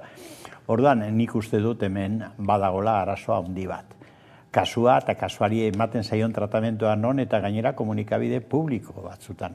Hemen 11 behintzat hitz egin daiteke argi eta garbi eta esan daiteke kasu hau ustelkeria kasu oso handia dela, behar bada azken aldian egon dena handiena, eta gainera zuzenean jotzen duela EAJ-aren buruzagitza eta jaurlaritza.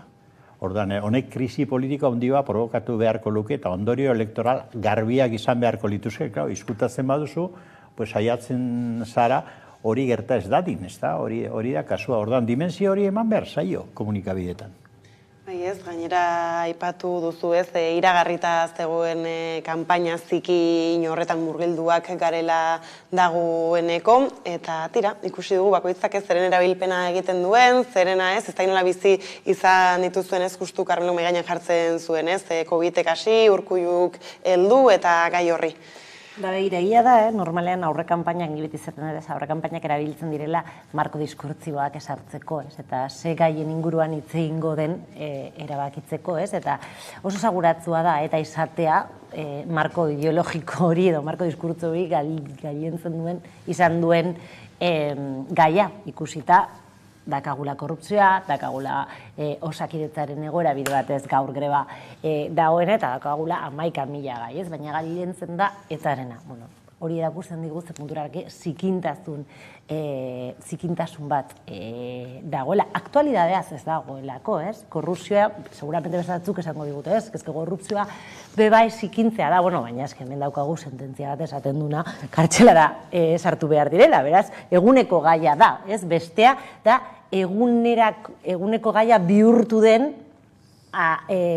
pasadoko gai bat, eta hori da zikintzen duena, baina ni beste aipu bat ipintze aldera, Carmelok esaten zuen, kanpainako oso momentu sensibleak dira, eta gure alboan gertatzen diren gauzak askotan kanpaina bera kondizionatzen dute, eta begiratzen du ze puntura arte gaia kondizionatzen dute, ni harrituta nago, baina badaukagu oso gertakari klabe bat kanpaina bera kondizionatu beharko zuena, eta kondizionatu ez duena, eta hori da Orion Egoren indarkeria matxistaren kasua. Oain dala, 24 orduzte dut edo 48 datzen, Orion erailketa, nik uste Euskal Herrian bizi izan dugun erailketarik gogorrenetariko bat bizi izan genuen, eta horren informazioa jaso genuen Urkulluren bitartez EAJ-ko mitin elektoral batean. Hori grabedade handiko gaia da, Zergatik, zeren horrelako informazioa solemnidadea merezi du, kanal ofiziala merezi du, baina ere gehiago, horita gero, alderdi guztik kanpainarekin aurrera segitzen dute. EH Bilduk bai iragarri du Gipuzkoako kanpaina bertan bera utziko dula, baina besteak zer, minutu bateko zunea. Baina, demagun kanpaina ezin dala eten. Baina, guazen kanpaina orduan monopolizatzera eta indarkeria matxista zitzekia, zen gertatu denarekin, guazen hitz egitea, ez dakit, zenolako babes etxeak ditugun emakumentzako, zenolako politika ditugu, eta ez da kondizionatzen. Baina, bestaldetik, ABCek portada bat ateatzen du, eta kanpaina osoa arabiratzen du, eta hortaz hitz egin da, Beraz, berriz ere ikusten dugu, lehen mailako gaiak eta bigarren mailako gaiak, eta hori irakusten digu, benetan, kanpaina elektorala zikindu egin dela, ez? Herritarrak ari dira eskatzen, hori ez, proposamen konkretuak egiteko, gai ezberdinak lantzeko, ez, horixe dela entzun gura dena, edo behintzat bozka ematerako orduan, ez, baina zein proposamen nahiago duzun ala ez, erabaki alizateko, baina proposamenez, edukiez, halako gertakarien erantzunez, ez du berririk.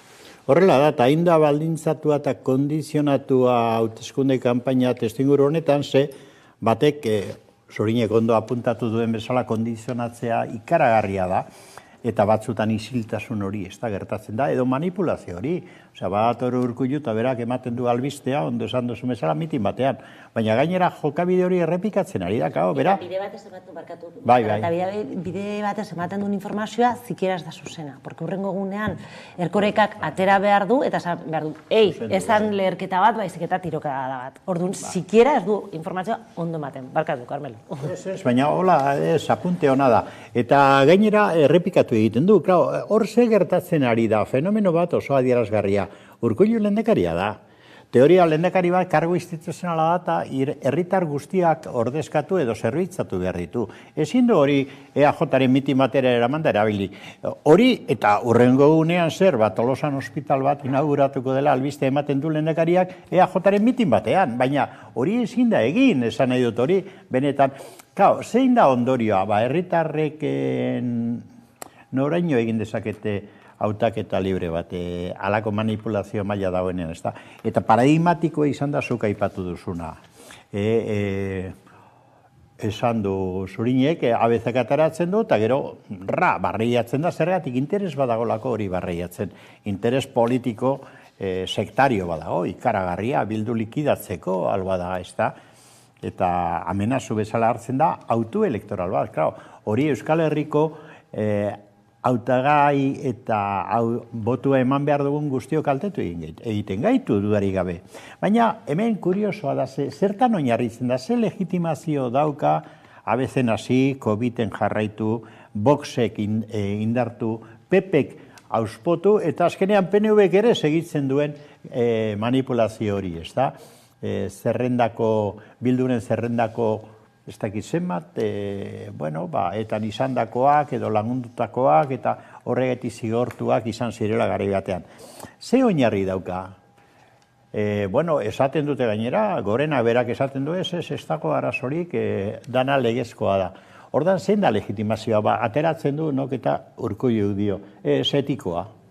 Nola etikoa? Etika demokratiko bat oinarritzen da bi elementutan, justizia eta berdintasuna. Justu hemen hausten diren, ze berdintasun dago, de Miguel kasuan edota beste honetan ematen den kasuarekin.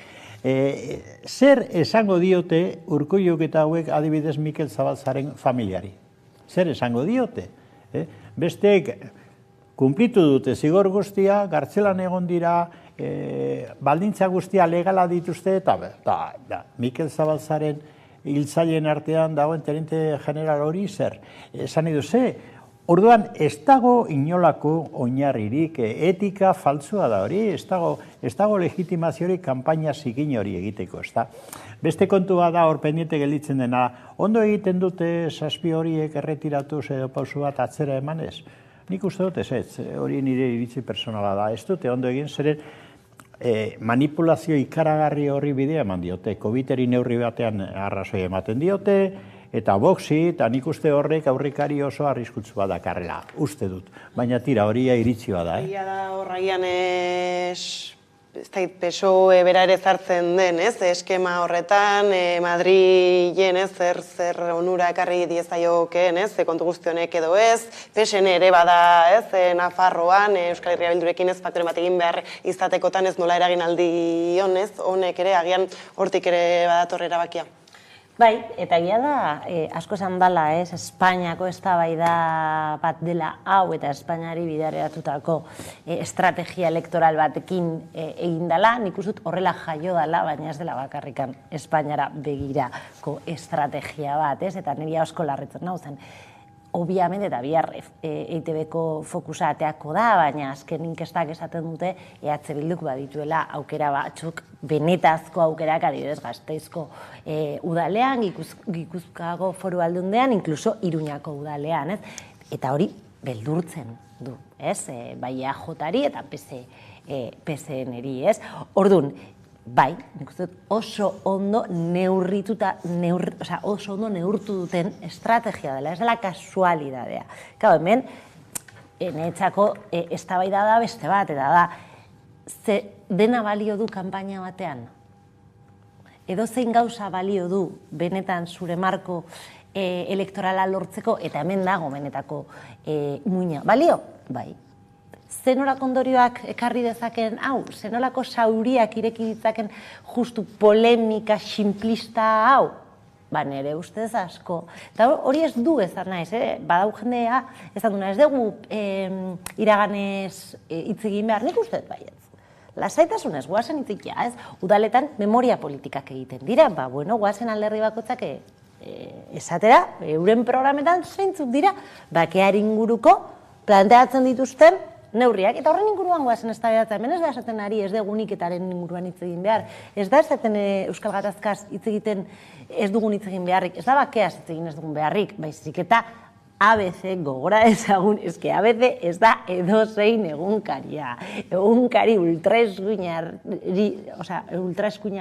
bada, esaten ari garena da horrek izatea Euskal Herriko kanpainak markatzen duen markoa hori ez dela demokratikoa. Bestea bai, guazen eztabaidatzea eta itxasatea behar badegu, guazen ateatzea, baina izan dezan politika publikoen inguruko eztabaidak uketzeko.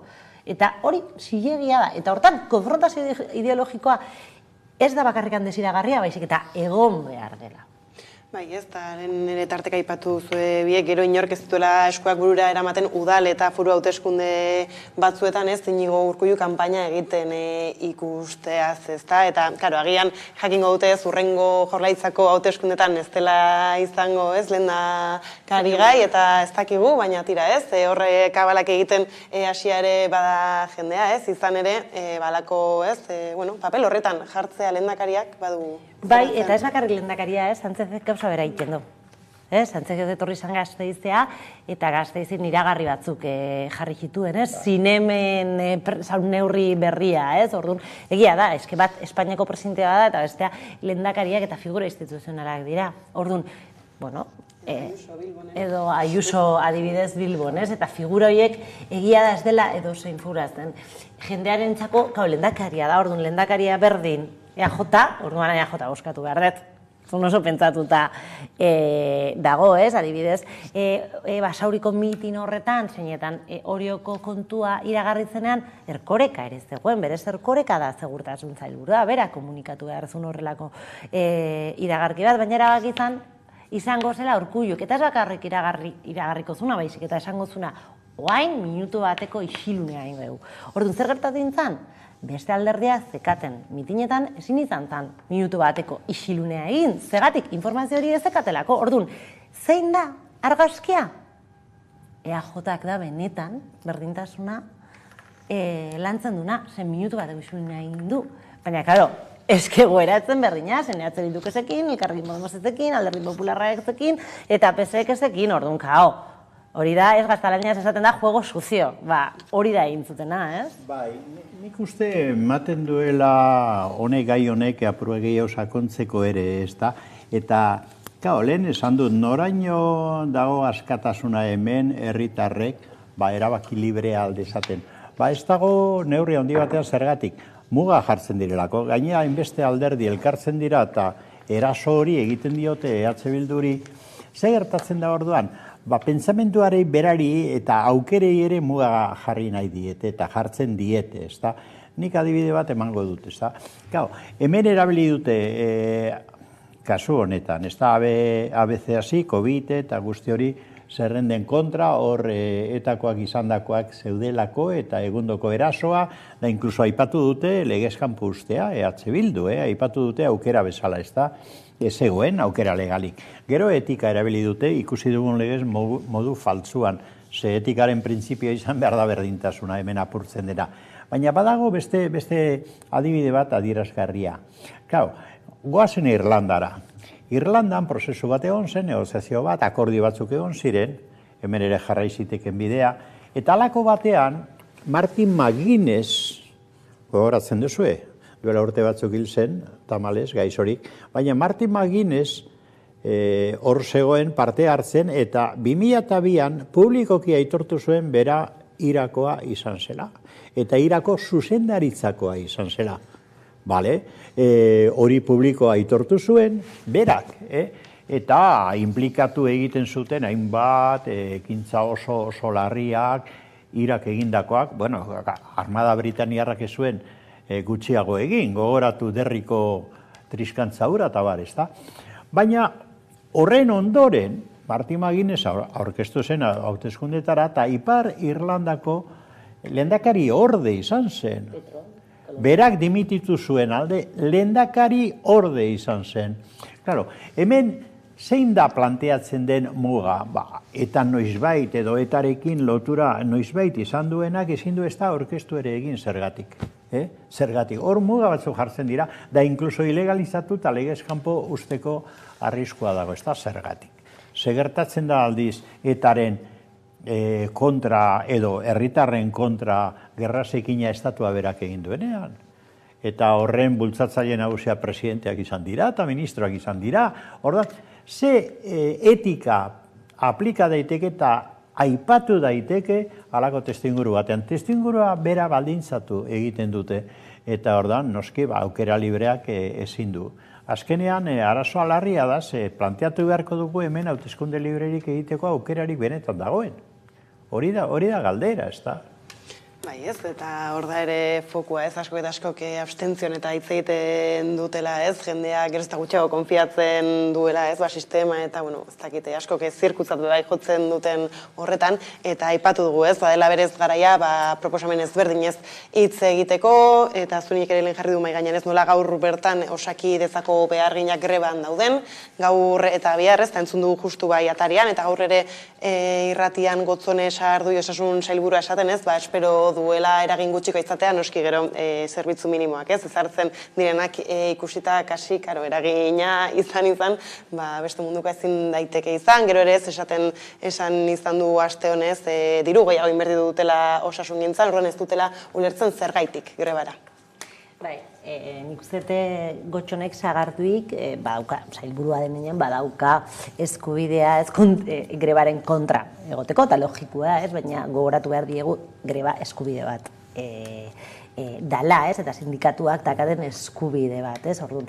Nahi, prepotente iruditzen zait, ateratzen denean, eta esaten denean, oain ez da momentua, guztiz elektorala da, klaro, zuk esango diozu sindikatuei, noiz deitu behar duten greba da, hori autonomia sindikalaren kontra erasoa egiten du, nik ulertu dezaket faena bat egiten dizutela, kanpaina ardian horrelako greba bat egitea, baina eske hori da helburua.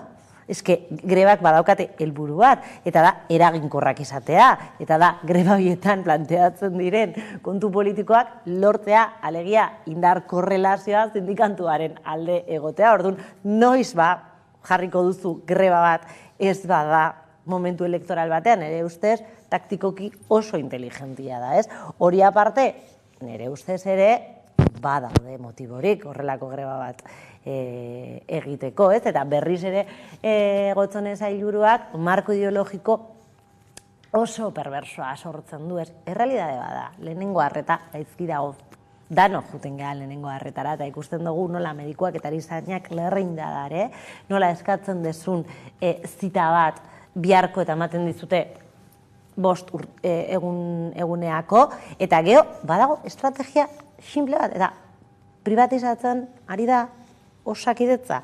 Alegia ez da bakarrikan, eta askotan esaten dut, eske pandemia batetik gatoz, eta orduan berreskuratu behar gara, zen gaizki, kolapsatu inda sistema, eta orduan, ez.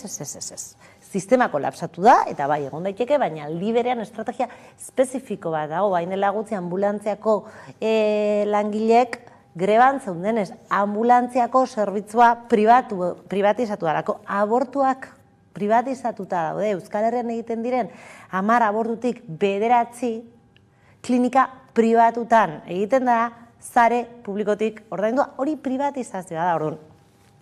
Badaude motiborik horrelako greba batea ateatzeko, ez? Bai, lan eskubideak eskatzeko, bai, zerbitzuaren duintasuna exigitzeko, ez? Ez gainera horre bestak bestez gotzonek jarri izan du beti edo pandemia, langile faltan eta bar, orduan esaten zuen, ez? Batetik inbertsio gehiago egin badugu eta ez lan publikoen deialdi berri hau, ez? Irten dena, gero egiaz ez hor atzean baduela beste hainbeste, ez? Gotzonek azaltzen ez duen horretatik, beraz, motiboak. Bueno, motiboak eta ez da orain sortu den gatazka bat, ia urte bete daramate grebak egiten, Osakidetza barruan sektore diferenteetan, ia urte bete ez da, eta konturatzen bagara errebindikazioa beti errepikatu egiten dira. Batez ere lehen arreta, gero langileen eta medikuen egoera prekarioa, eta hori guztia, eta medio bitarteko eskazia, eta gero eta urriagoak, eta fondoan, Zurinek ondo esan duen bezala, privatizazioaren errealitate gordin eta amenazu oso handia, ez da. Ze medikuntza eta osasuna privatizatzea da azken finean, herritarrei egiten zaigun kalte ikaragarri handi bat. Claro, 6 sindikato daude greba deitzen. Hau da, sindikato orokorra dira, ELA, Komisiones de UGT, baina horrez gain beste 2 sindikato mediko eta osasun arlokoak, ez da, 6 sindikato guztia praktikamente. Daude. Greba errepikatu egiten dute eta datozen egunetan ere laupa boste egun egingo dituzte. Hori ez da broma bat. Hori ezin da ventilatu esan ez, orain kaltetzen dituzte eta nahi dute propaganda antielektorala egin ez. Hemen fondoko arazo larri bat dago. Eta dago hemen, dago Nafarroan ikusiko dugunez laster, eta horri tratamiento egiturala, estrukturala eman behar zaio, da aldatu egin behar da, hauek aplikatu nahi duten politika neoliberal deitu hori osasungintzan nefastoa dalako. Benetan kaltegarria dalako. Bai, deitzu ez, Gotzonek esaten du, ez da momentua olako greba bat egiteko hauteskundeak delako eta kutsut elektorala dakalako, baina aldi berean orain dela 2 aste iragartzen du ope bat egongo dala, bide batez beste opearen emaitzak, azterketen emaitzak, euki gabe orduan. Bai, bada elektorala, noski, bada eitzen dena oportunidade egoera batean iragarrita, baina berea bai, Osa, biak, eta legitimoak die. Orduan, hemen dagoen benetako eztabaida Karmelok planteatzen duna, eta da nola dago Osakidetza eta noragoa zen. Eta noragoa zen hori da niri behintzat kezkatzen nagoena. Eta aipatu bezala Nafarroan ere ez, osasungintzaren krisialdi betan iritsi da politikarien promesak, justu gaur ez, Nafarroako hautagaien korteak baditugu, Euskal Herria Bildu eta Gero Bairenat, alderdi guztiek jasoute gomita, baina tira ez, hizkuntza edota asmoa medio, bi alderdi hauen partaitza badugu, eta tira ez, horixe bera osasungintzagatik galdetu diegu, entzun dezagun.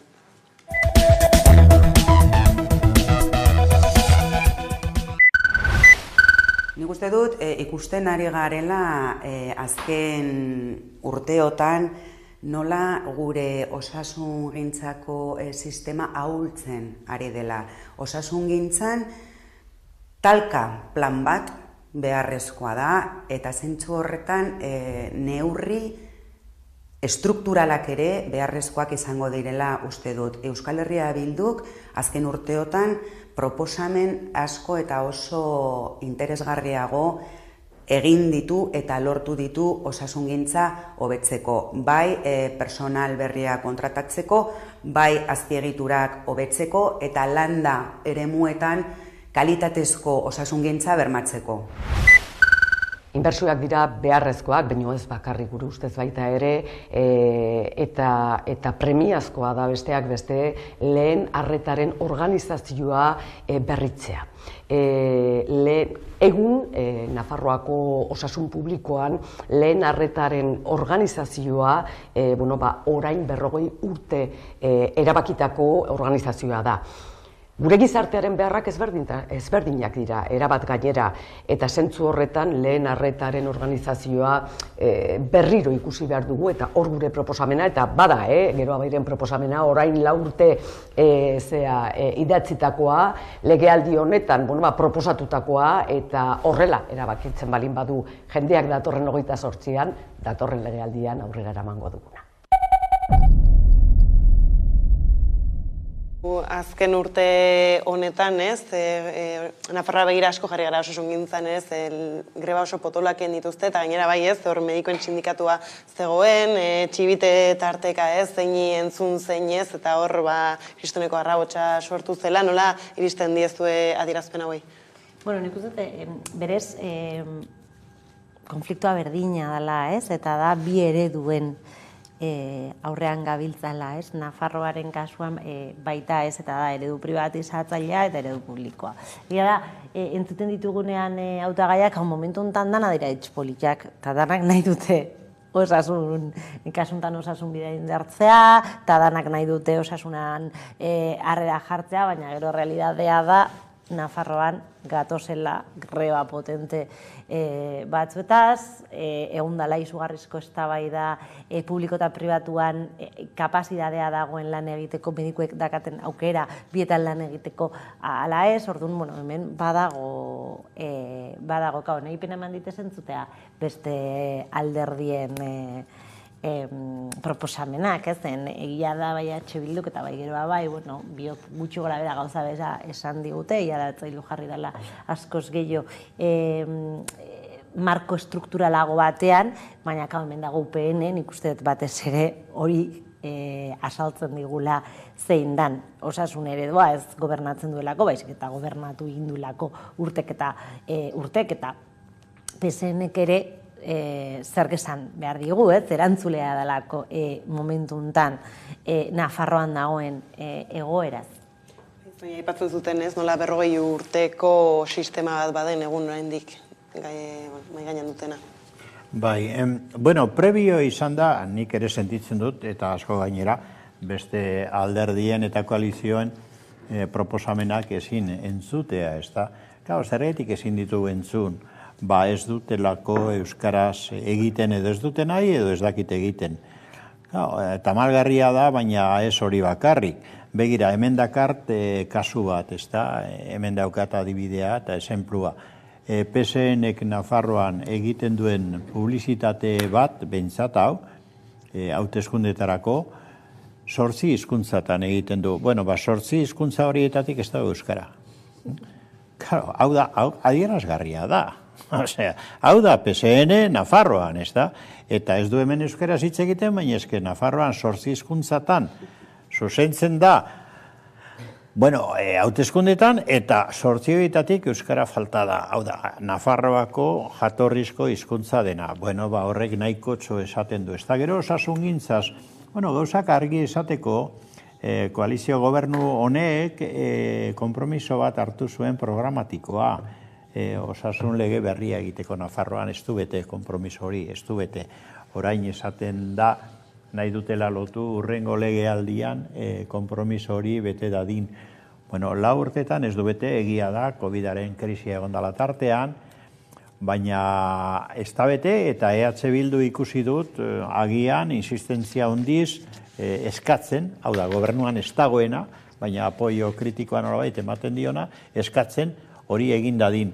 Horren truke konpromiso bat hartu da, Bilduke hola proposatuta, batzorde bat egiteko, batzorde parlamentario bat eginda, urrengo legealdian, legea egin dadin, ezinbestekoa da, osasun lege hori. Eta gero eginda moldaketa bat aurreko legean, aurreko foru legean, ez da? Da moldaketa hori sindikato nagusiek esan dute, ez dela nahikoa eta egin behar dela legea. Nik uste dut horrek beste berriro ere dakar hauteskunden inguruan beste hausnarketa bat. Konpromiso programatikoak hartzen direnean, da gainera ere gehiago Nafarroan gero gobernura eramaten direnean, bete egin behar dira. Bestela, gero kexatu egiten gara jendeak abstentziora jotzen duelako. Halako jarrerek indartzen dute abstentzioa hain zuzen ere. Konpromiso solemne sendo bat programan hartzen baduzuta gobernura eraman bete ezazu, ez da? Edo behintzat esplikazio argi bat eman nola eta noiz zergatik ez duzun bete eta noiz espero duzun betetzea. Ez dute egiten. Nik uste dut hori kezkagarria dela. Eta gogoratu behar da ez, Nafarroaren kasuan ez direla zoik udal hauteskundeak, baizik eta ere hauteskunde foralak direla. Eta, justuki ez, kompetentziak, osasun kompetentziak hortze daude, ez, egiaren osasunaren inguruan asko hitz egin deula, baina berez udalak dakaten kompetentziak osasuna kudeatzeko ez dira asko, batzuk badira, ez, baina gobernuak, ez, komunidadeko gobernuak daka ia kompetentzia guztik, orduan benetan hemen programa eta hauteskundeen marko komunikatibo eta ideologikoak osasunaren inguruan izan beharko ziren bai ala bai, zen kompetentziak daude, ezke momentuntan erabakiko da, ez Nafarroarako hurrengo 4 urteko osasun eredua, benetakoa, ez? Orduan, uste dut justuki osasunaren gaia biziki importantea izango dela Nafarroan izaten ari dela, ja. Bai, ez, agian legeren bat inventatu behar da programan esaten dena, ez, gero legintzaldian bete dadin. Bai, bueno, hala ere, egia da gaur ez direla hemen egon, eta ez ditugu entzun euskeraz, baina jarraipena egin daiteke, alderdi bakoitzak osasun legearen inguruan, da sistemaren inguruan, zer esan duen, da zer ari den esaten orain hauteskunde kanpainan. Da nik uste nahiko jarrera argigarria direla, ez da. Claro, izan ere Nafarroan de facto, zuk esan duzu, ez da, orain, claro, lehendakaritza eta gobernua hautatuko dira, eta lotuta joango dira udal hauteskundekin. Da hor dago gai nagusi bat, ea ze gertatuko den nagusiki Iruñako udaletxean eta gobernuan, ez da. Hau da, gobernua berriro ere Txibiteren gobernu bat izan daiteke, horretarako seguruenik EH Bildu konpromisoren bat hartu beharko du, edo akordioren bat egin PSRekin, edota Iruñako udala EH Bildurentzat izan daiteke, baldin eta PSNek hori errasten badu, edo jarrera behintzat kontrakorik ez badu hartzen, ez da. Ordan, hor daukagu nik uste dilema elektoral importante bat, eta hori dago fondoan, eta behar bada hori gero aparte komenta dezakegu. Baina fondo horretan, bi aukera planteatzen dira orduan. Eskuinaren eta UPN eta PPren gobernu bata edo bestea egon hor lehendakaritzan eta besteak apoiatu, edota PSN eta beste alderdi batzuren koalizio gobernua, agian EH Bildu koalizioan sartuta edo kanpotik apoiatuta, azken aldian gertatu den bezala. Eta horrek Iruñan planteatzen du ere beste aukera. Dinamika horretan ze pentsatzen edo ze planteatzen ari dira beste osasunaren eremuan beste alderdiek. UPNek. UPNek aprobetsatu du modu PPren estiloan, nolabait esan, aprobetsatu du COVID garaia egundoko kritikak egiteko txerto kanpainari buruz, en fin, txertoien erosketa eta maskarien erosketen inguruan, eta egundoko folioia montatu dio Nafarroako koalizio gobernuari, eta promesa batzuk egin ditu, ez da, 40.000 persona atarako dituela itxaron zerrendetatik, langileen artean esan du. Baina, klaro, UPN lehenago egon zen gobernuan, zer egin zuen, justu kontrakoa egin zuen.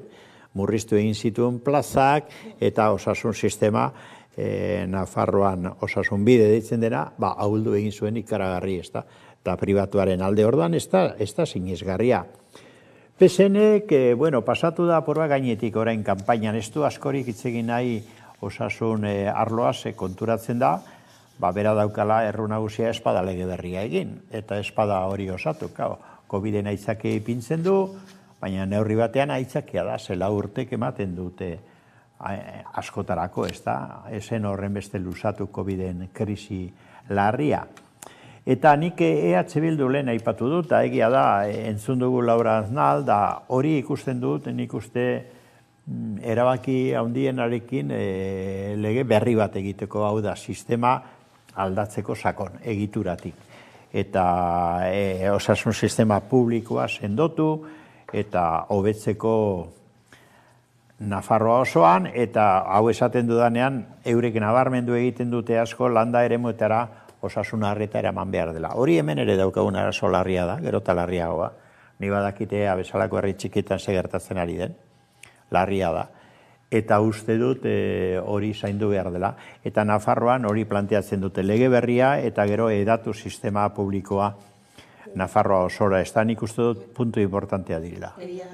Despoblazioarekin eta barrak ez Nafarroan hor baudela arazoak, tira ez, agian hemen arabara beira jartzen bagara ere ez, agertzen direla olakoak askotan, ez, politikariei astu ere egiten zaiena, ez, interesaitik edo ez bada, eta bai, aipatzen zenuen tarteka, ez, egia dela Nafarroan badela fokua, paktoen fokoan alabait esatearen, ez, aukera ezberdinak sortu daitezkelako, bai, hiriburuan, edo eta ez dakit, ez, asko izaten dute, maiatzen 28ra baino ez, 29ra jarrita, hor dagoela bira da. Baini, paktuan sartu baino lehen bakarrekan osasunaren aiputxu txikitze bat, zen egia da, hemen dagoen erronka edo dakan eukiko duten erronka da osasun lege berria Nafarroan publikora begira, baina gogoratu behar dugu privatizazioko prozesu baten baitan gaudela, eta Nafarroan privatizazioa osasunen ez da edozein lekutara bideratzen, baizik eta hor dakagu upuseko klinikak dakan hegemonia eta dakan presentzia, eta gogoratu behar dugu ez dela bakarrikan medikuntza pribatua, baizik eta dela medikuntza misoginoa, medikuntza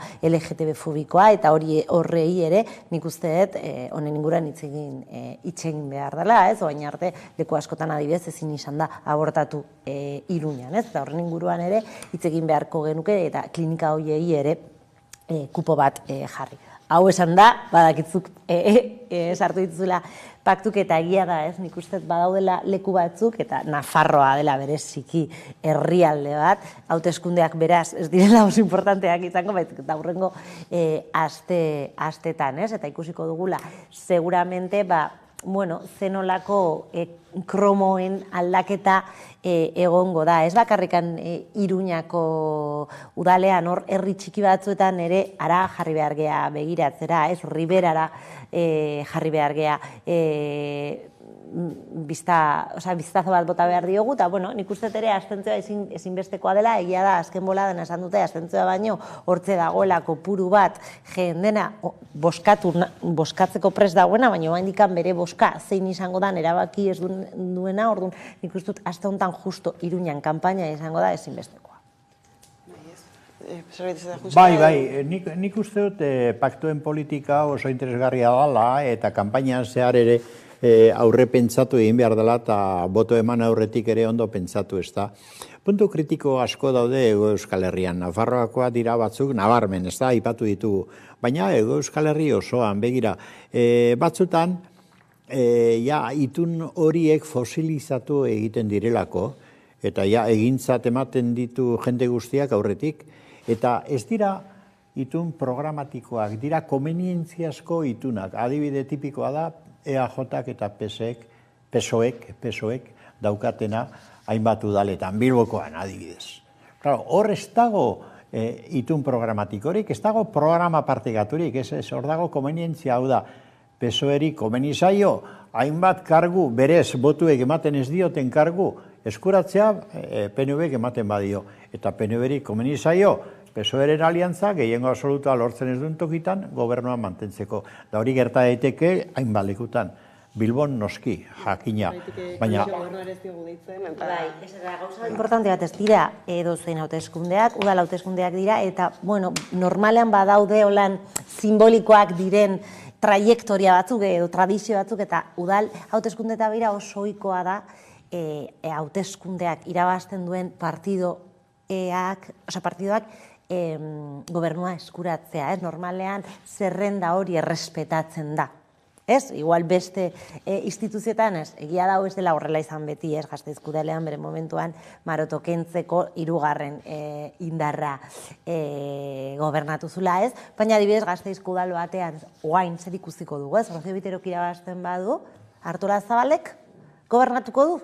Ez dago niretzako egoera, bere momentun, eta oso importantia dago azaltza, bere momentun zergatik kendu zen Maroto, Marotok ekartzen zuen diskurtsoa arrazista zalako. Orduan demokraziaren izenpean alderdi guztik, oso ezberdinak ziren alderdi guzti horiek, bere ganatu zuten boterea.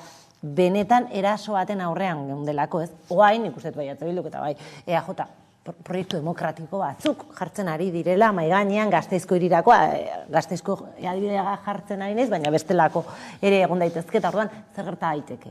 Rocío Biterok irabazi, baina Artolazabalek gobernatu.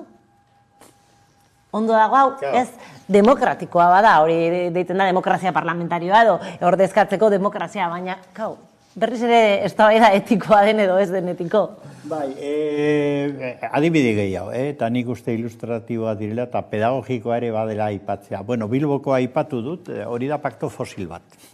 Bilbo baditu premiak, hemen pobrezia edatzen ari de, jente gerota gehiago, claro, 350.000 persona bizi dira udalean, ez da broma bat, eta jente asko ari da marginalidade sozialean gelditzen eta premia ikaragarrikin. Bueno, paktu fosil bat egin dute PNV eta PSOE aurretik, eta ja aurretik esaten dute orain, esaten dute ja hori mantendu egingo dugu. Ordan ze aldaketa aukera planteatzen da hauteskundeetan benetan, ez da, hori larria da nik uste dut. Batetik, interesengatik egiten dutelako. Bigarren, goazen Gipuzkoara. Gipuzkoan, inkestek ere esate dute, praktikan empate tekniko badago, eta Gipuzkoako herrialdean, agian EH Bildu irabaz dezake, orduan diputazioa eskuz aldatzen da. Hor ateratzen dira berehala PSOEkoak izaten ez. Guk mantendu egingo dugu PNV-rekin daukagun pakto fosila berriro ere.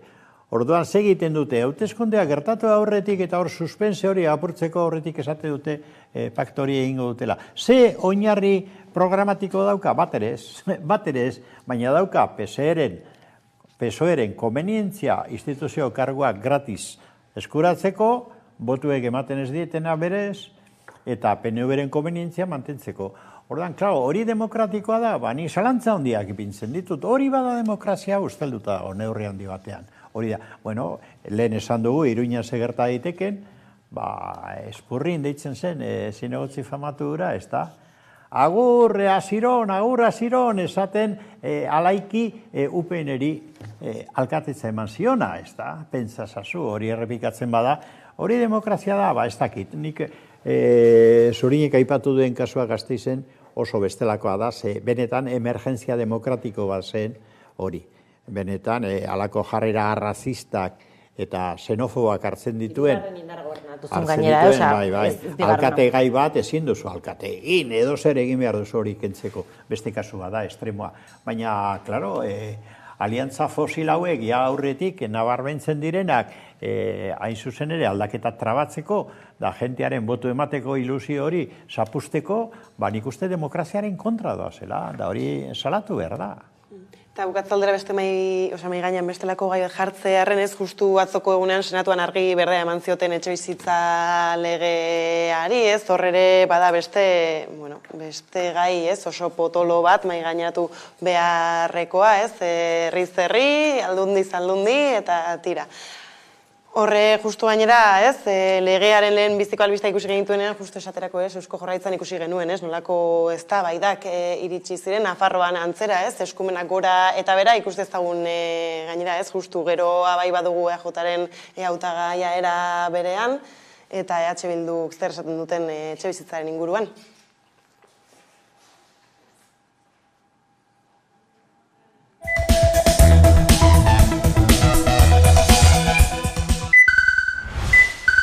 Gu oso pozik gaude Madrilen adostutako akordioarekin etxebizitzaren legearen inguruan. Hemen Nafarroan badaukagu gure etxebizitzaren lege propioa, oso aurreratua, oso garatua, eta orain ireki da aukera gure lege propioa hemen Nafarroan ausardiarekin garatzeko.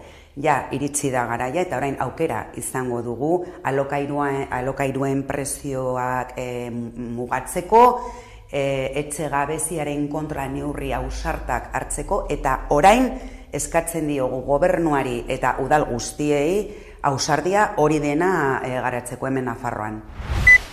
Dagoeneko Nafarroan eta geroa baik bultzatutako neurri berrien artean programa berezi bat daukagu, Emantzipa programa, eta 5 urte geroago esan dezakegu momentu honetan jende gaztearentzat programa horrek laguntzen duela, eta gure ustez gainera paradigma aldaketa bat izan behar duena, laguntzen duela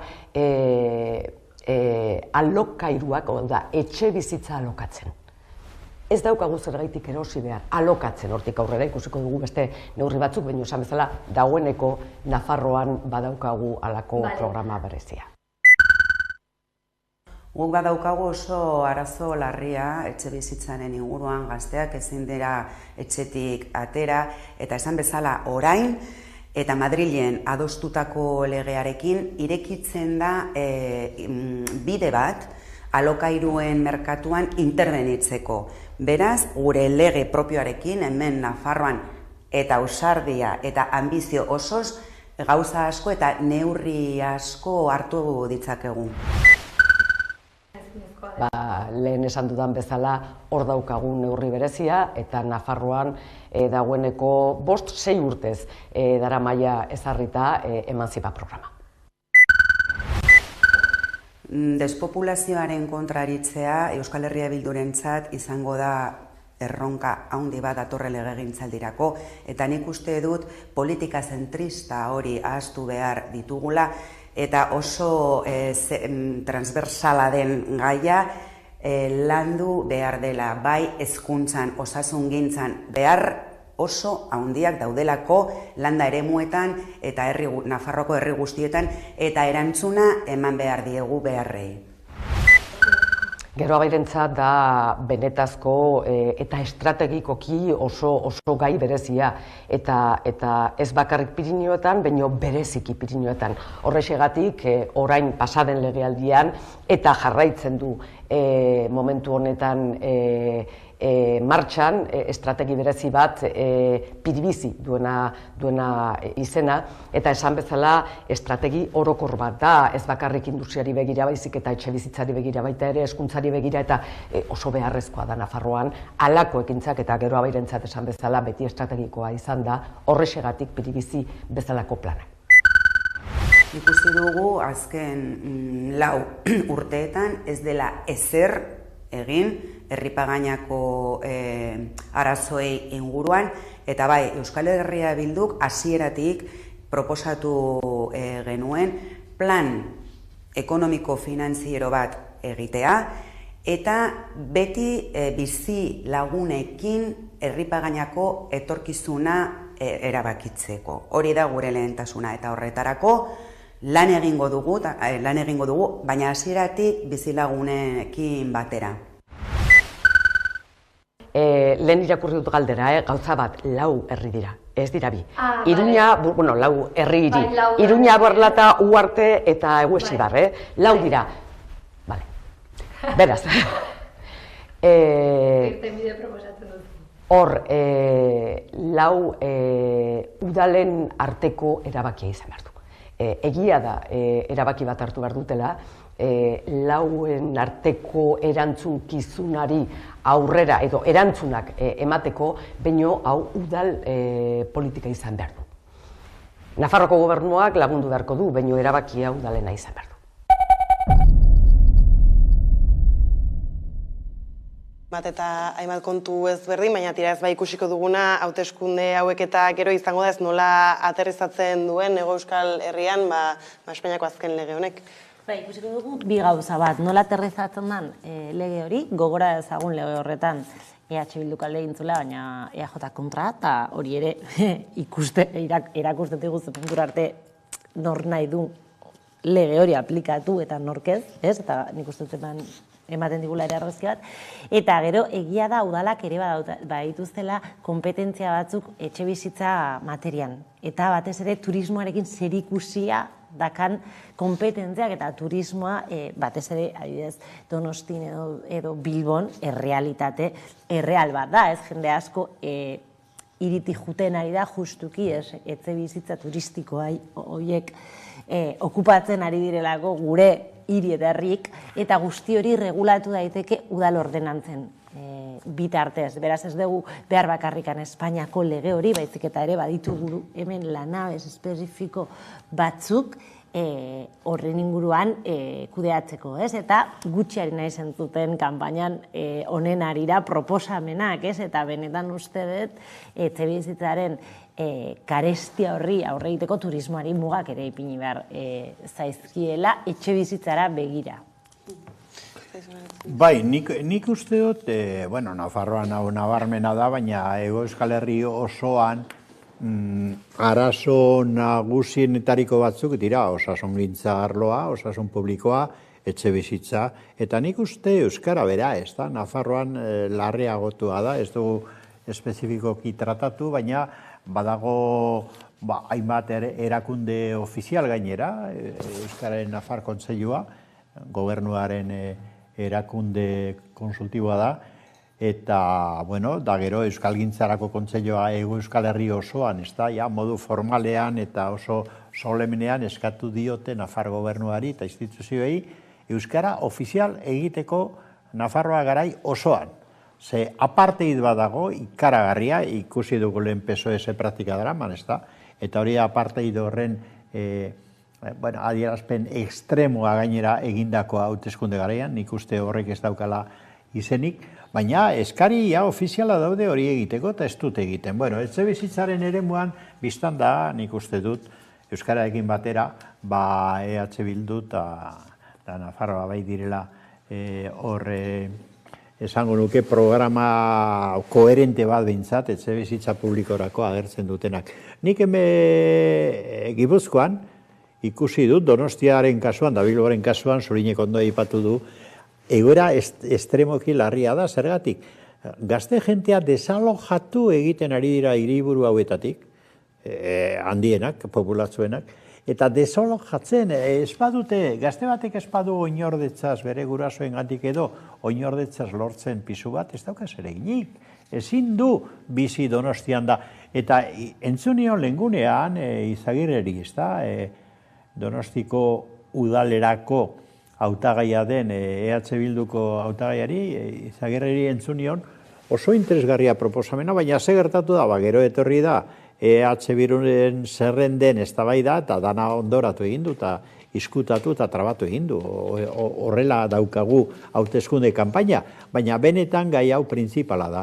Eta legea parkatu honekin amaitu egiteko. Legeak Madrilekoak aukera batzuk ematen ditu, PNV modu hipokritan ari da diskutitzen hori, zeren berak legebiltzarrean lege propioa egiteko kontra botatu zuen. Orduan, orain ari da esaten Madrid sartzen dela, berak kontra egin zuen, ez da? Eta hori diskutatu egiten du. Baina, bueno, nik esan nahi dut, gai hauek ondo tratatzeko eta sakontzeko behar ditugu baldintza batzuk eta eraso gutxiago komunikabide batzutatik eta modu alderdi batzuetatik hauteskunde kanpainari ze benetako erasoak gertatzen ari dira. Ia gelditzen zaigun astea, Utzi behar dugu solasaldia, baina hori geratzen da denbora ere, ez ikusiko dugu zer datorren, helduko diogu berriz ere. Eta eskerrik asko, miei gaur gurekin izatearren jarraian eguneko albistekin bueltatuko gara. A ver, chavalería, Bruce Lee